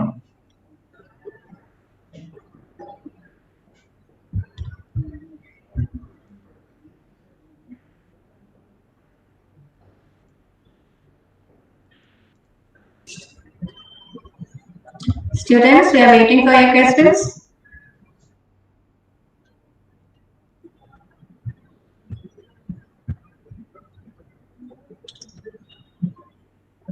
Okay, since there is no questions. Okay, sir. Thank you so much, Dr. James Jones, from the Teaching Learning Center of St. Teresa's College, Arousal. On behalf of all the participants and the college, I extend you hearty. Okay, thank you, ma'am. Thank you.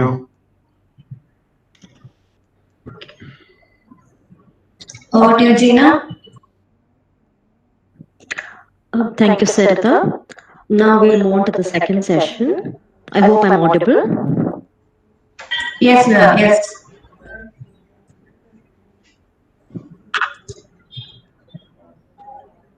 Sarita, is my screen visible? Not yet. It is just showing presenting. Now? I think it is coming. Let's wait 1 or 2 seconds.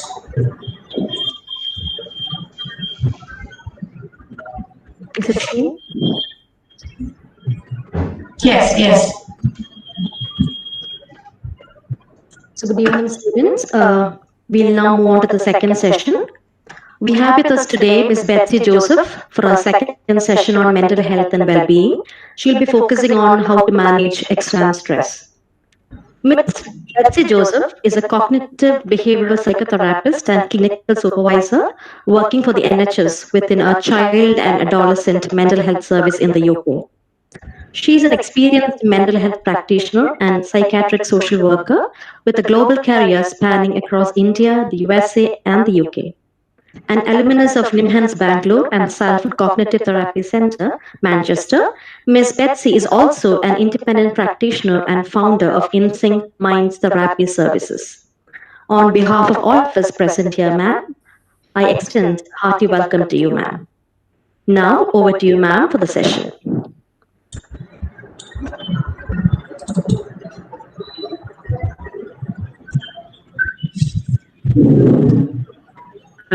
Hello, is it audible? Yes, ma'am. And can you see me on screen? Yes, I can. Yeah. Okay, great. So I'm just wondering if you have my presentation already, and if you can do the slideshow for me, that would be really helpful. One second. Sure. Thank you. Thank you so much. It was interesting to hear Dr. Ajit James Jose.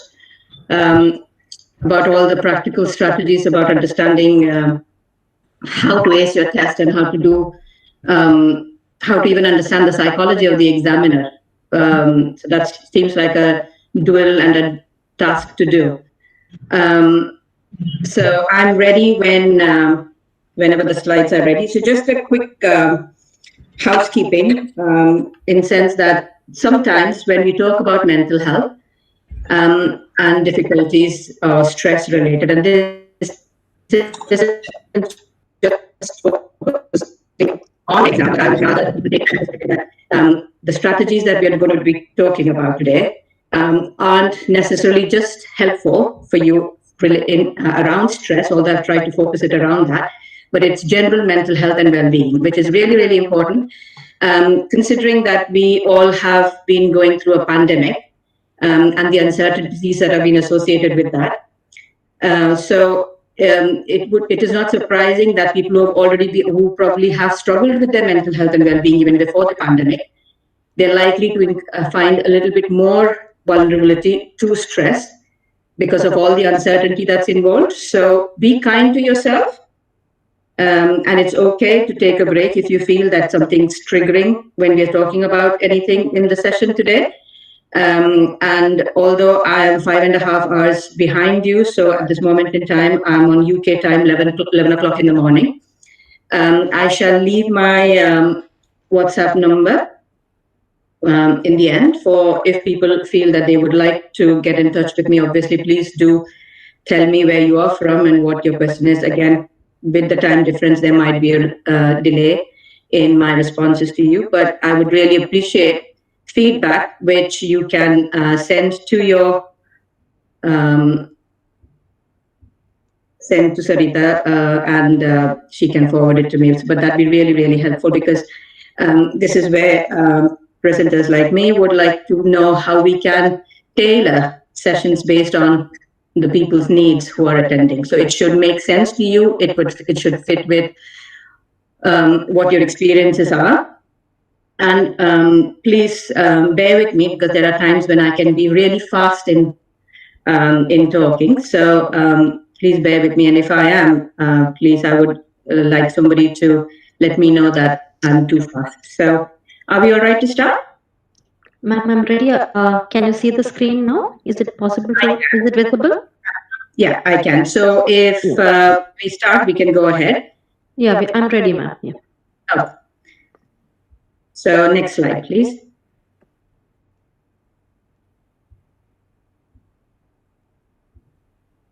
Hello.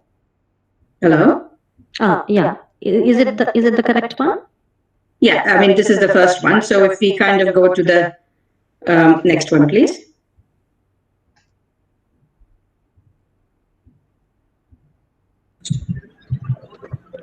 Gina, I think you need to enable the editing.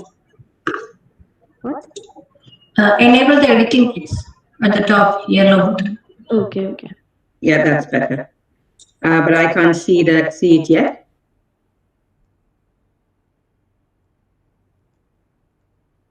Now, ma'am, is it visible? No, it isn't visible to me. I don't know if it's visible to the rest of the group.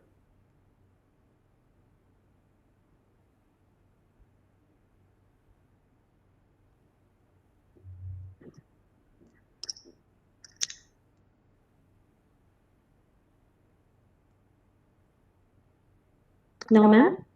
Yes, it is.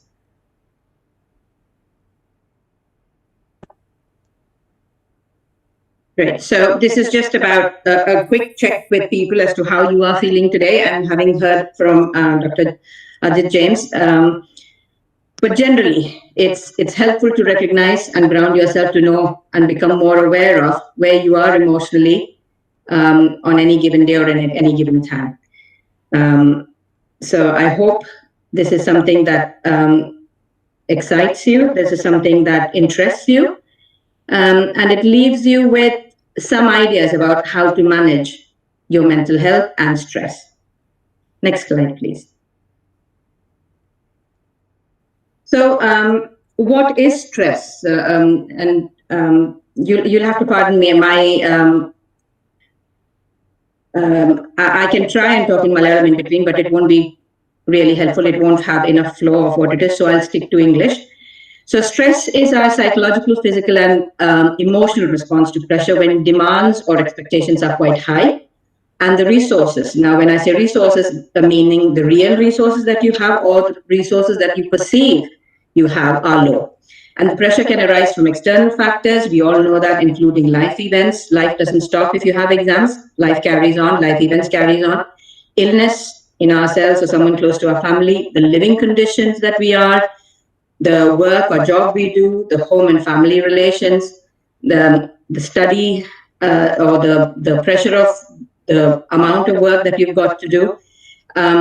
And lack of some necessity or the demands we place on ourselves. So that is what we understandable as stress. Next slide, please. Now, stress, and when people say stress, the immediate assumption that everybody who hears the saying that is, oh, I'm stressed, meaning that, oh, it's a bad thing, that they are on breaking point. Actually, certain amount of anxiety and stress, especially in the lead up to exams, is normal and necessary.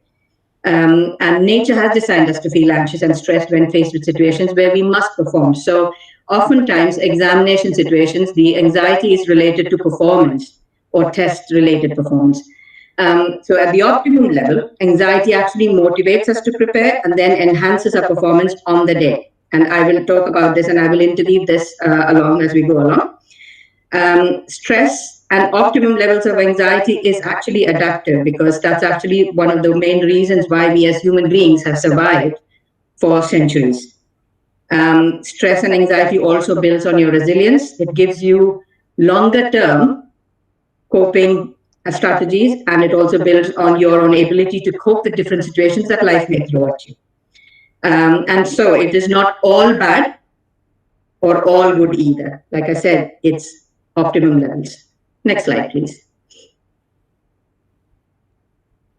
So why do we feel stressed? Why do we feel anxious? And one of the factors psychologically that have been found that is an underlying factor is the intolerance of uncertainty. So what does that mean? It means that we all like some amount of predictability. We would like to know, we would like to be in control of what happens.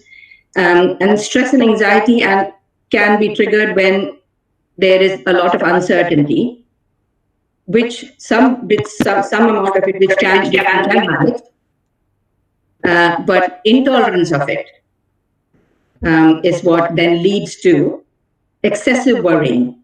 And when we say worry, normal worry, we all worry about day-to-day events and day-to-day activities. But excessive worry means that it snowballs into something that relates to the future. So you may have started with getting a grade or getting a test result which isn't what you expected, or which isn't what you would have liked to have. But then that sets off a worry cycle where you go in, start thinking about that it's going to be, if I've not got this test, that means I will not pass this year's semester exam, I will fail my final exams, I will not be able to complete my course, I will not get a good job, and if I don't get a good job, I will not be able to support my family. If I don't support my family, I will not be able to get a good house. And that worry cycle then leads you to actually thinking about you sitting on the side of the street begging. And that's where the whole excessive worry cycle can lead people to. So it's often usually triggered by the whole intolerance of uncertainty. Now, what do? The option A is we can increase certainty. Well, it's not always possible. Some amount of uncertainty is good, because if you were to think about your birthday presents, you do like surprises. Option B, we can increase our tolerance for uncertainty. Now, how do you increase your tolerance for uncertainty is what we are trying to think about more in a broader perspective. Next slide, please. So when we talk about stress can affect all aspects of our being. It isn't just our body, which our body and mind connection is something that we all know. In psychological terms, it would be the psychosomatic relationship that people have, that we have with our body and our mind. So what our mind, what we experience in our mind at the time can be manifested in how our body responds to it. So, but it also can lead to emotions and certain behaviors that a combination of which would indicate that somebody is stressed. So, like I said, it doesn't mean that if you have one or two means that you're stressed. It's a combination of it, and it persisting for a longer period of time. Next slide, please. So let's think about this. Dr. Ajit was talking about what goes through people's minds before your exams. കൂടുതലുള്ളവർ did ആ question revise ചെയ്തോ ഈ question revise ചെയ്തോ, but that isn't necessarily always the case, and that's maybe just before the exam. But during the whole long period of preparing, revising, in the anticipation of exams, or when you join a course, or when it's the final semester that you're expected, what is most common, and this is common across cultures, across boundaries, is something called as automatic negative thoughts. And it's easier to remember it as ants. So Dr. James was talking about mnemonics. So if it helps you to remember it like that, it's helpful. So what are the most common ants that you may find you end up having? It might be that this is too much, I can't cope. It's not fair, someone should be helping me. There is too much to do and too little time. I'll never finish revising. I have to get this done. I will fail. My future will be a disaster. My loved ones will be disappointed. I will not be able to face my friends and relatives.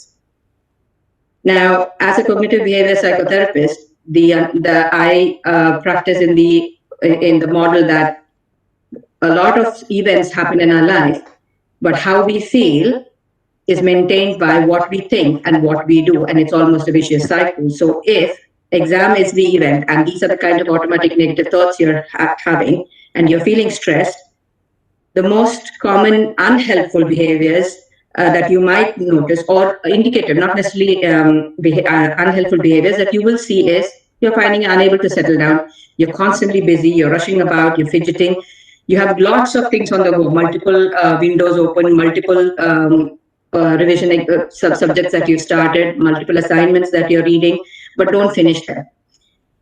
Sleep disturbances. Now, when people talk about sleep disturbance, the automatic thing is that people are not sleeping. In fact, sleeping more or less is also one quite common.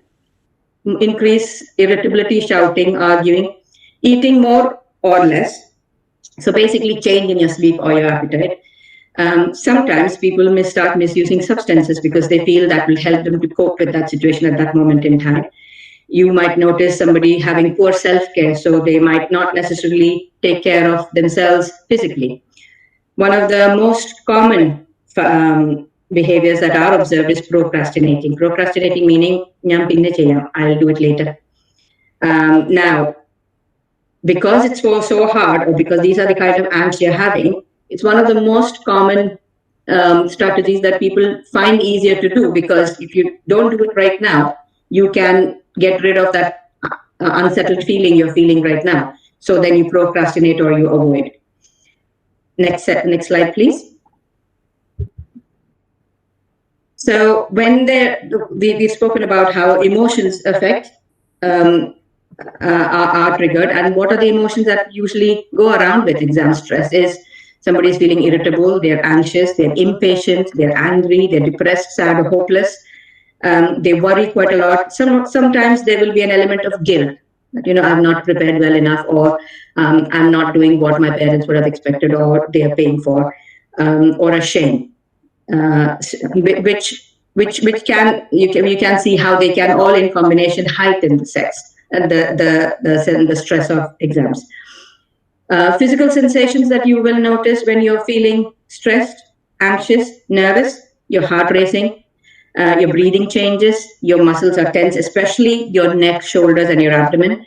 You're feeling hot and sweaty. You're having more headaches. You have difficulty concentrating. You are more forgetful. You're agitated. You're restless. You may end up having bladder or bowel problems. It'd be surprising to hear, if you haven't already, that you might notice that women might notice that their menstrual cycle changes. Next slide, please.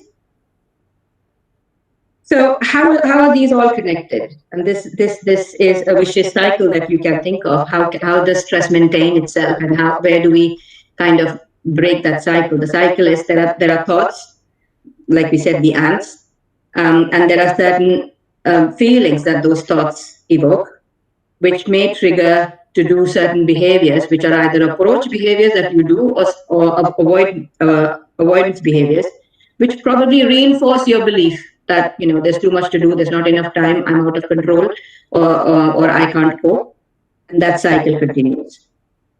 Next slide, please.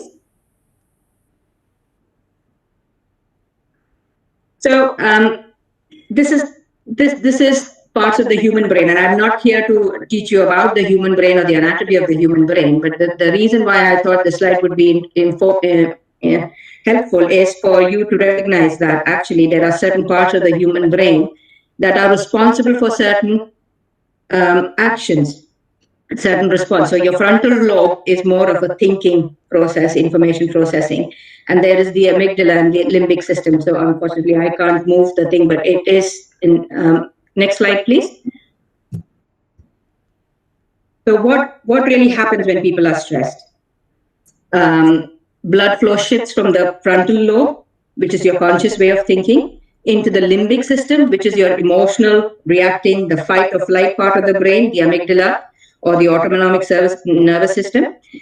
And the physical response to stress is caused by the body's adrenaline response, the body's alarm signal and survival mechanism when faced with a threat. Now, is adrenaline bad? Not at all, because that's something that's given to people when they're actually collapsing. So adrenaline response is needed to trigger that response of fight, flight, freeze, sometimes flop. But that's how stress can affect. Now, like I said, does stress affect? Is having no stress really important, or having some stress? So the optimum level of stress is really good because it gives you a balance to be able to approach a situation that may be difficult to approach. Too much of it actually activates more of your limbic system. That is the emotional part of your brain where you're into a fight and flight mode. And just to bring it into context, it's when you see a question paper and the first question is something that you think, oh God, this is the one that I haven't revised and I don't know about it, and your mind goes blank. And that's where your limbic system has gone activated. Next slide, please.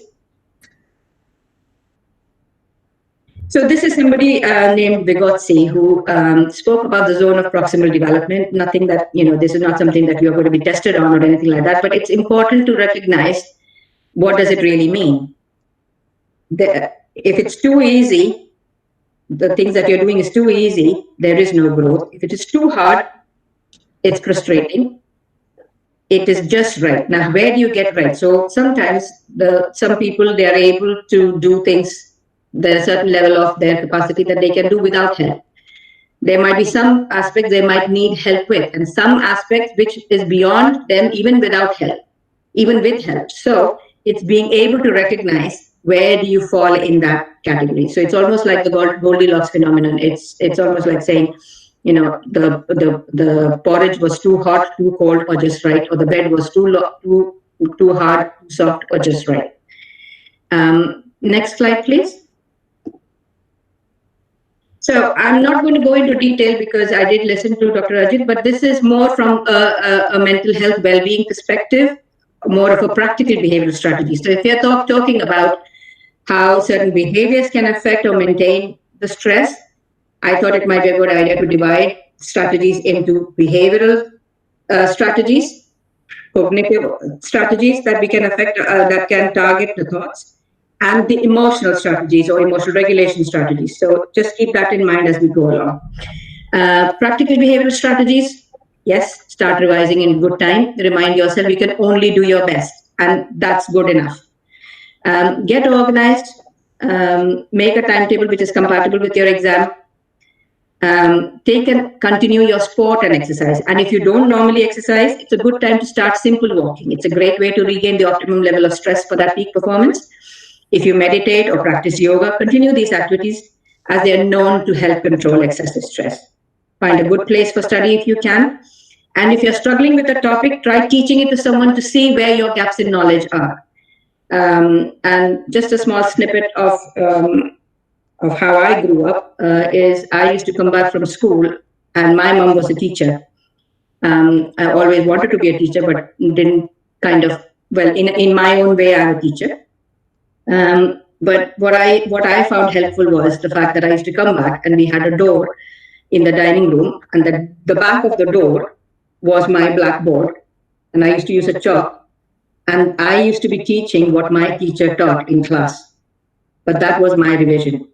And that went on till I was in year 8.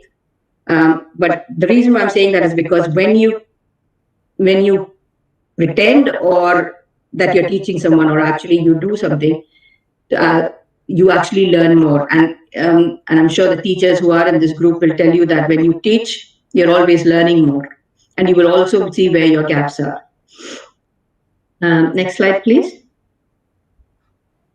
Now, like we said, excessive stress can lead to concentration issues. So try scheduling short periods of time with small breaks in between. Going for a 3-hour stretch of revision, scientifically and with evidence will tell you that nobody's been able to retain everything that they studied for those 3 hours. So each short period is ideally focused with a clearly identified topic with short breaks. Studying with friends can be helpful if you are one of those who can focus when you are doing joint study, combined study. But for those who doesn't work, see what works for you. Know your timetable well in advance. Organize your necessary supplies. Ideally, keeping good sleep habits is helpful. However, if you do not get your normal amount of sleep, it's useful to remember we can function reasonably well for short periods of time with less sleep and short naps. But that doesn't mean that if your exam period goes on for a month, that's what you do. Avoid caffeinated drinks if you can, and it is better to drink water or fruit juice and eat healthily, keeping sugars and fast carbs to a minimum. So what Dr. Ajit was saying about, fast food, eating new fast foods from outside, but there is a scientific reason for it. Next slide, please.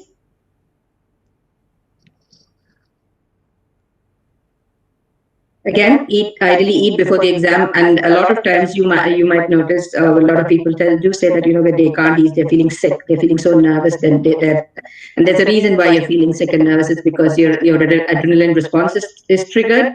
So at that moment in time, it's not important for your body to provide blood to your stomach to digest the food. So it will pull away blood from your stomach, and that's why you feel queasy. That's why you feel sick and nauseous. But it's still important for you to eat before the exam so that your energy supplies that your brain is going to use the glucose for is available. Again, last minute revision, if it works for you, however, not a useful strategy for an extended exam period. Again, when you have finished one exam, focus on the next one, and wasting valuable time trying to evaluate what you have just done is a job for the examiner, not you. Next slide, please.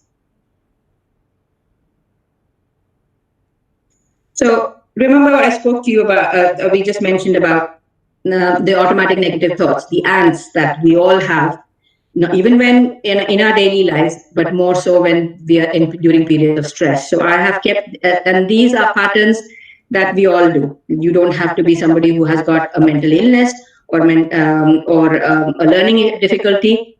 Every human being across cultures, across boundaries, across the globe experiences these thinking styles. What is important is to recognize these thinking traps. So what are they? All or nothing, black and white kind of thinking. So if you think that, if I'm not perfect, that means I'm a total loser. If I don't get 100%, that means I'm a failure. If you don't get everything you want, it feels like you got nothing. So it's that extreme polar dichotomous all or nothing kind of thinking. Catastrophizing or fortune-telling error, you predict the future negatively without considering other more likely outcomes. So I'm definitely going to fail my test, or if I tell her that, she'll hate me forever. I'm just giving examples that will help you to recognize what kind of thinking traps these are.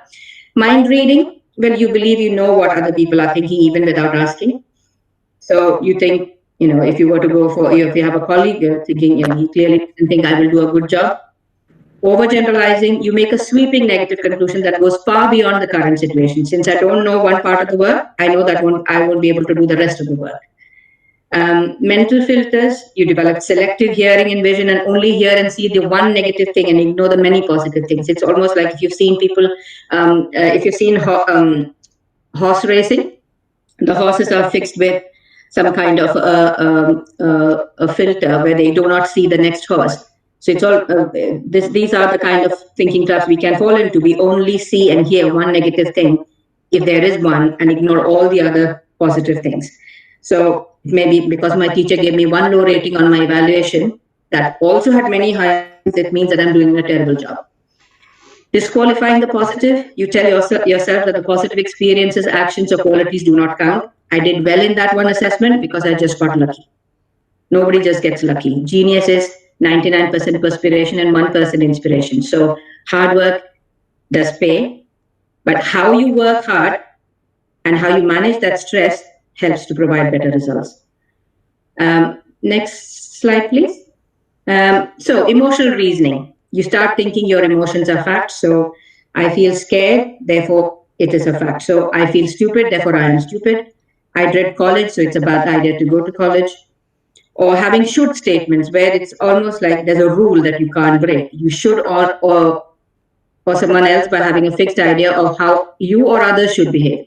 And you overestimate how bad it will be if these expectations are not met. For example, it's terrible that you made a mistake. I should always do my best. I shouldn't be so upset. The difficulty with that is that it actually sets you on a road to thinking that there's no flexibility in options or outcomes, which sometimes might not be exactly what you expected. Comparing and despairing. And that's where I think it's really, really important. And I'm not stereotyping. I think it is very common, but more so when you're in your student life is when you compare and despair. You compare what other people have done, what other people have got marks, what they have studied, what they have not studied. So you compare yourself in a negative or lesser light than others. My friend always knows all the answers and I'm a fool and it's unfair. That's a thinking trap that you're getting into, because what that is going to is more stress and more anxiety about your own belief. Personalization, you see yourself as a cause for things you have absolutely no control over, or the target of stuff that may have absolutely nothing to do with you. So my parents divorced because of me, or the receptionist was short with me because I did something wrong.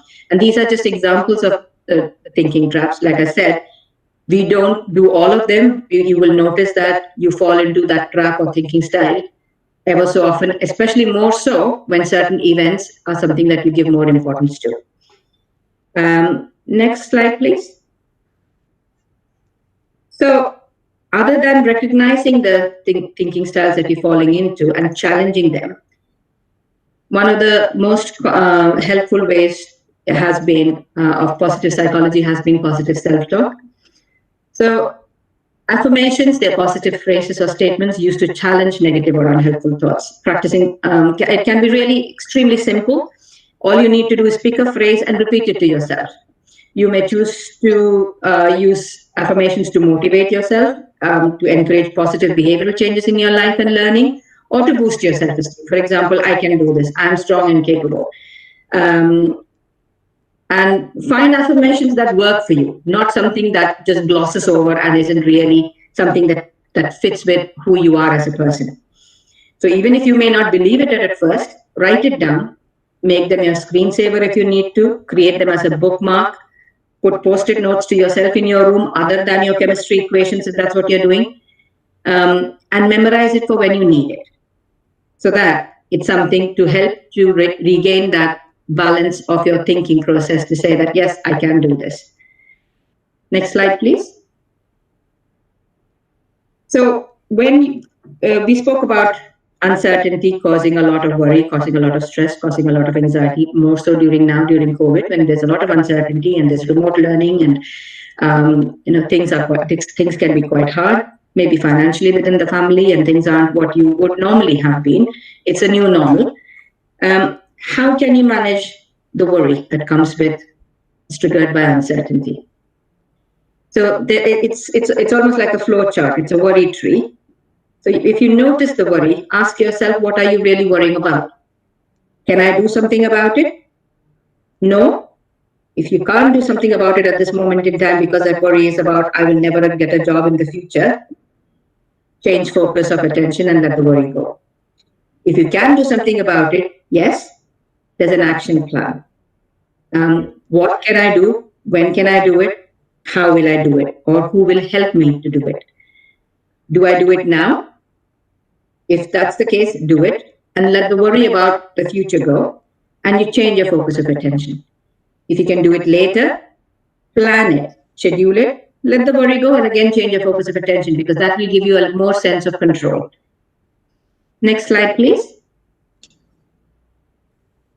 One of the most important things to remember, whether it's exam time, whether it's life in general, is ACE. ACE meaning A for achieve, C for connectedness, and E for enjoyment. Try and build your life with things that give you a sense of achievement, that connect you with people who you want to connect to and make you feel close. It could be a pet, it could be an animal, it could be a relative. When I say closeness, it's more in terms of, because we are social human beings, that connectedness is really, really important. And things that you enjoy.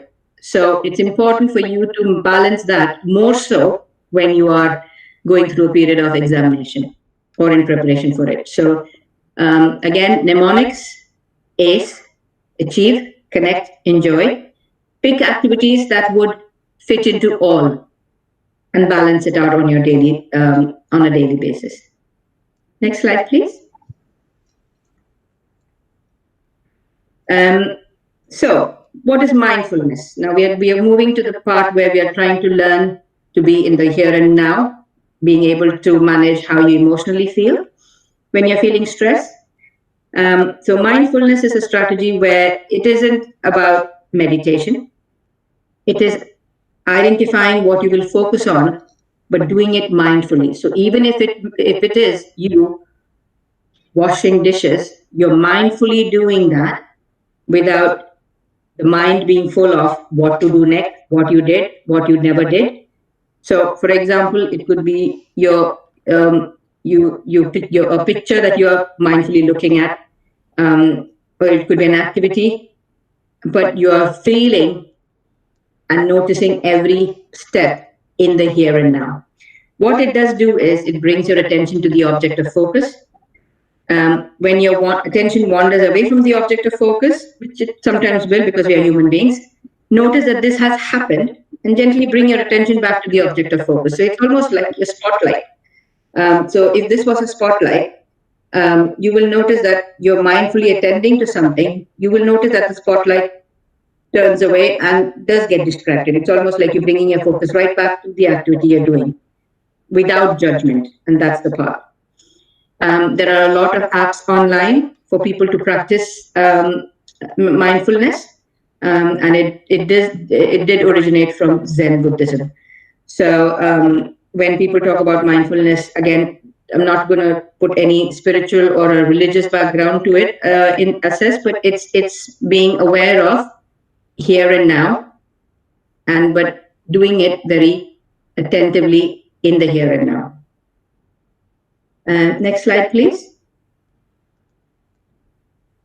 So when our stress or the limbic system is activated, what really happens is that there's multiple information from the point of thoughts. The emotions are all over the place. You can't really sift your thoughts very clearly. You can't challenge those thoughts very clearly. What does that do? It actually, you are like a little rabbit who's been struck with headlights. So what is important at that moment in time is to use your multiple senses to self-soothe and to ground you in the here and now. And this is a technique that can be really helpful for, especially if you find yourself feeling extremely panicky and anxious during an actual exam. So the whole idea is that you're using your vision to look at things around you. You're using your sense of hearing to hear 3 things that you can hear. Smell, what can I smell? What is it, a body odor, or is it a perfume, or is it a smell of coffee? Is it the smell of jasmine?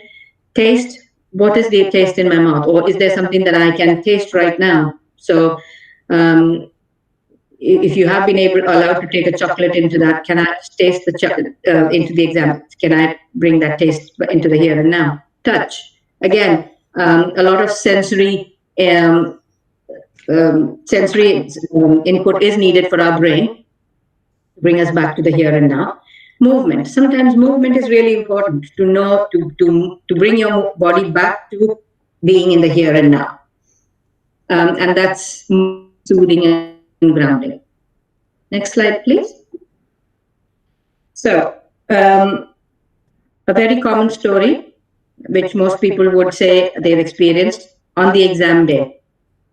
The night before the exam or 2 days before the exam start, dreams and nightmares of that they failed, they're being late and not being allowed into the exam, getting the timetable wrong, forgot the hall ticket, didn't complete the paper. These are the kind of nightmares that are quite common. That's because there's so much of importance that is placed on exams, and understandably so, because if all your eggs are in one basket about having to ace that test, then your body and your mind is in constant focus to be able to reach that goal.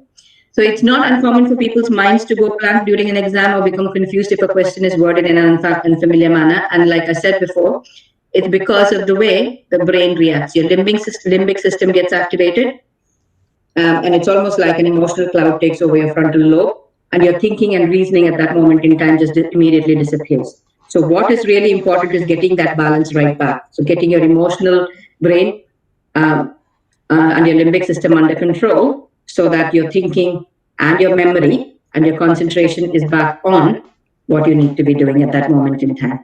So at these times, it's easy to panic, normally starting with, like I said, thoughts and the physical symptoms. But it's important for you to remember that it's your threat system being activated, not that you lost your memory, not that you're rubbish, not that you're going to fail, but that there's a fight and flight response that's been activated. So what do you do at that moment in time? It's about resetting your panic button, mindfully breathing. And there are a lot of apps available nowadays, both Android and what's the word I'm looking for? The other operating system. And to help people to learn how to breathe mindfully. Bring your senses back to the here and now and use an immediate grounding strategy. And at the same time, be your own cheerleader. And nobody is going to be aware of what you do in your mind. So it's telling yourself that, yes, I can do this. And after every exam, plan for a fun activity that you look forward to. So I remember one of my friends in MPhil used to go and watch a movie after every exam. And so the most of us would be thinking about, oh, actually, that's going to be three hours plus travel time wasted where you could revise. But that actually did refresh that friend.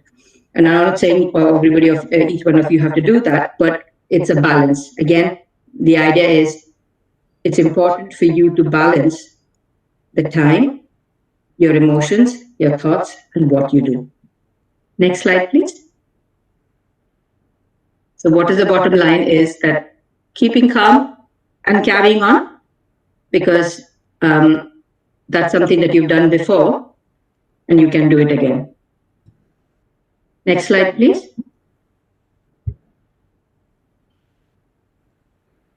So one tip for resetting the emotional arousal if you're in a panic. Sometimes some of these may not be possible in the actual examination situation. So the tip is controlling your temperature. So altering your body temperature by splashing cold water on your face or placing a cold gel mask on your eyes or forehead, cucumber on your eyes, holding ice in your palms. Intense exercise. So for those of you who are into exercise or might have noticed that there's a lot of high intensity training or HIIT exercise or training that's catching up now. So it's more to do with immediate, short-term, a quick burst of physical energy, physical exercise. And what it is doing is it's actually releasing certain stress hormones, stress management hormones in your body and bringing that emotional arousal down. Paced breathing. So slow down your breath, so that you're breathing in for about 4 seconds and out for 5 to 8 seconds. Do this for 1 to 2 minutes to bring down your arousal. Again, it's the reason why it's suggested is because when you are anxious, when you are stressed, you will notice that your breathing becomes very short, shallow. You're breathing through your upper chest. Normally, when you're relaxed, is when you're breathing diaphragmatically, that is from your abdomen. So it's bringing your breath back to taking it slow, deep, progressive muscle relaxation. And although this is something that it's really helpful to practice even before times of stress on a daily basis, whether you do it in the form of yoga, but progressive muscle relaxation is a technique where you tense and relax each muscle group, head to toe, one muscle group at a time. And you can do that even when you're sat in lessons, when you're sat in college, but it's just taking that time, step back to self-care for yourself. Next slide, please. And I do not want to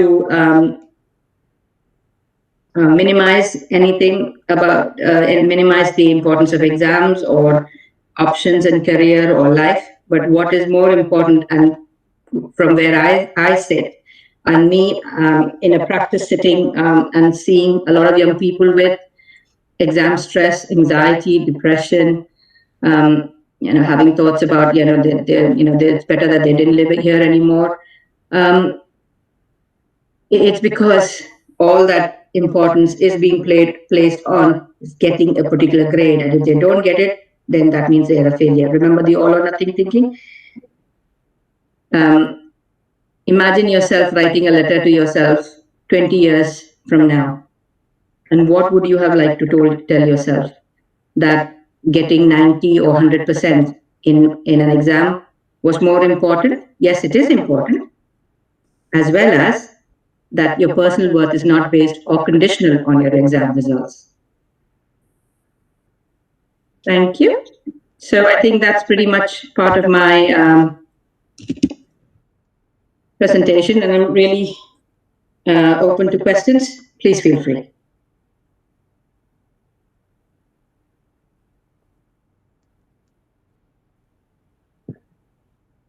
Students, if you have any questions, please, you can ask.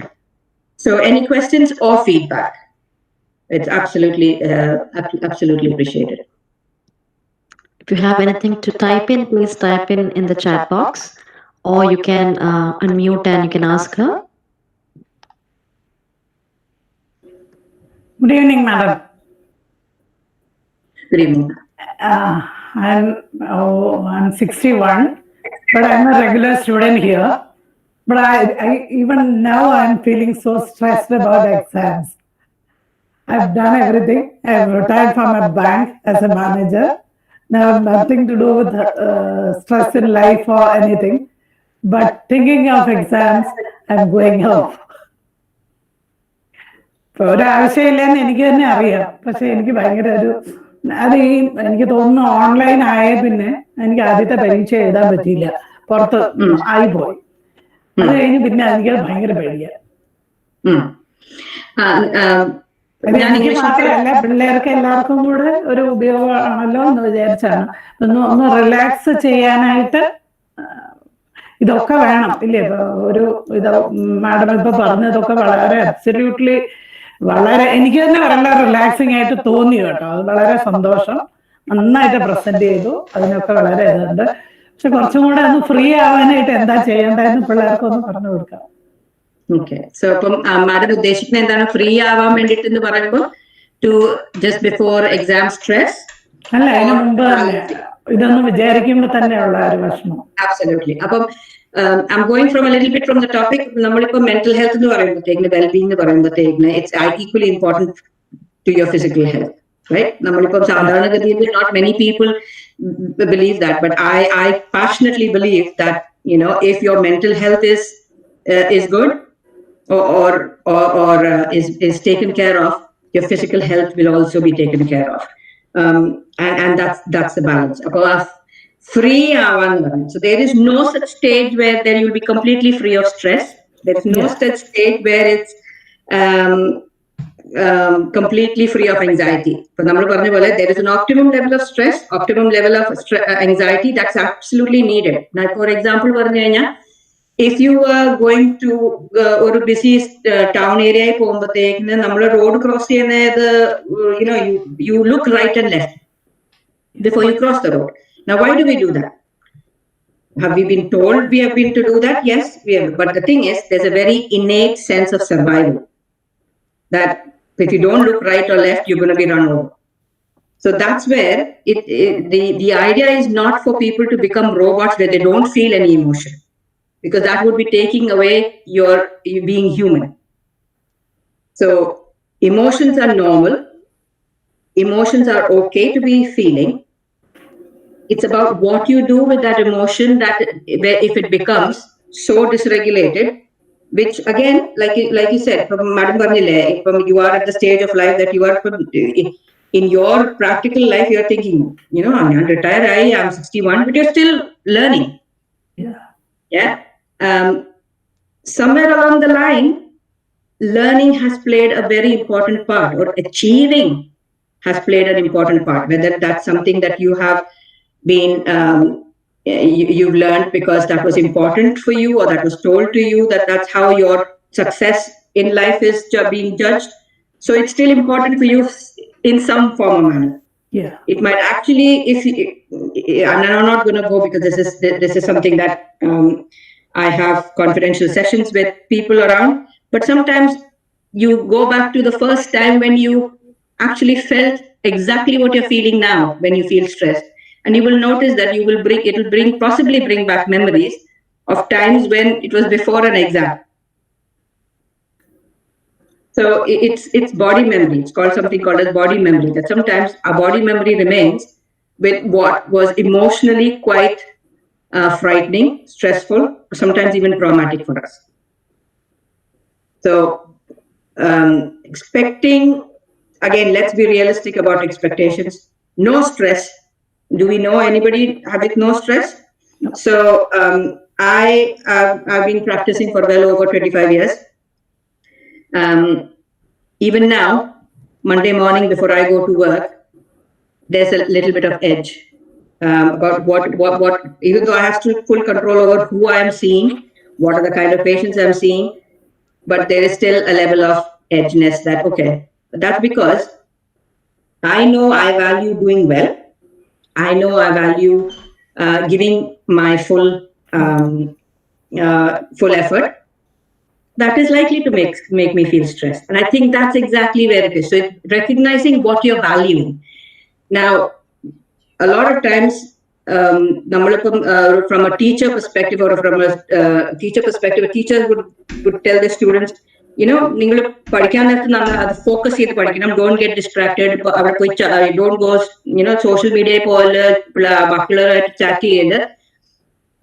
That is part of procrastination. That is part of dealing with other situations. But at the same time, those are important. You can't constantly just look at what you're doing. So it is that balance. So if you think about, if you have the idea that we have all eggs in one basket. If you have all eggs in one basket, and if you are just assessing your worth and your self-worth and your future and the future of your children and the future of your country and everything, just in that basket being fine and doing well all the time, every time, you're setting yourself up to fail. So the importance is that, if there are things that move you closer to your values, and you can keep a balance of things that may give you a sense of achievement, give you a sense of closeness and connectedness, gives you a sense of enjoyment and pleasure, that's the balance. So being free, to answer your question, being free is, let's reframe that. It's being able to manage and having a balance. Again, let's not get into that all or nothing. I should not have any stress versus I should be completely stressed versus some level of stress is good. And that's that positive reframing that you're looking at to how you view a situation, what it means to you and how you appraise that. I saw Sarita, I saw a message come up, but I'm not sure whether I No, shall I repeat, ma'am? Please, yes. Yeah. The question is it possible for adolescents to get chronic insomnia because of stress? Yes. Yes. So that's a very brief answer. Now, it's not just for adolescents. Disturbance in sleep and chronic difficulties with sleep can happen with stress. Now, that's a very simplistic answer. The stress is not just about sleep or lack of sleep. Insomnia doesn't necessarily mean that it's a sign of stress. It could be a sign of a lot of other things as well. But a lot of times, disturbance in your sleep, difficulties in your appetite, difficulties in your attention and concentration, difficulties in your general well-being, difficulties in your mood, difficulties in you experiencing the same amount of enjoyment and pleasure in activities that you previously enjoyed, is a combination of a lot of other things as well. So stress, chronic stress, whatever the factors are, if they can be managed, if they can be attended to, then it's about dealing with that situation so that the stress is less. But yes, it is known to create insomnia. Whosoever was that answered that question, it's a very good question, because I think one of the first things that I ask the young people that I see is, how's your sleep? It was a question. And how's your eating? Thank you. Okay. Anything else? Any more questions, participants? If no questions, I really appreciate some feedback. Students, if you have any, if you can. And you know what? I'm open to negative feedback as well, because that's absolutely how I learn. And I'm still learning.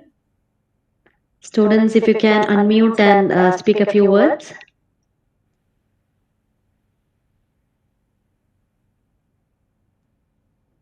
Anyone?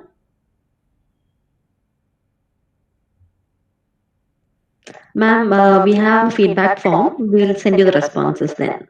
That's absolutely fine. But I would like to take this opportunity to thank St. Teresa's College, and it's an honor.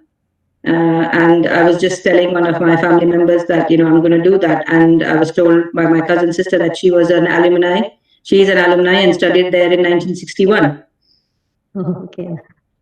So for all you young people, and not just young people, everybody who is a learner, people at an interesting age like Shubha ma'am, all the very best, because I think it's a very challenging time at this moment in time. It is not something that we all have gone through. I have 2 children of my own who have also had to have the whole difficult situation of remote learning and not missing out on friendships and missing out on that social connectedness, or missing out on being able to do things that probably did give you, your sport or music or whatever else that you did that did give you a sense of value and worth. And I think that's why I put that last slide, is that it's important for you to recognize that your personal worth isn't just dependent on what you score in your exams.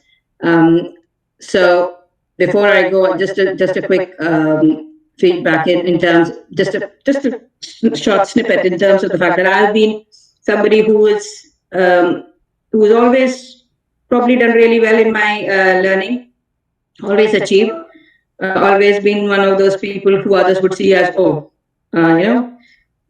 might get it easy, is getting the ranks and everything like that. But that, like I said, it's never been 1 hour of study and I got a rank. So yeah, there is an element of you work for it.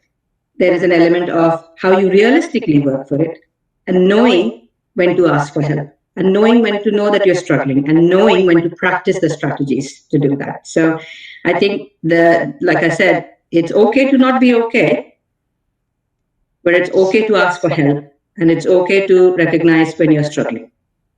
So all the very best, and good luck to everyone.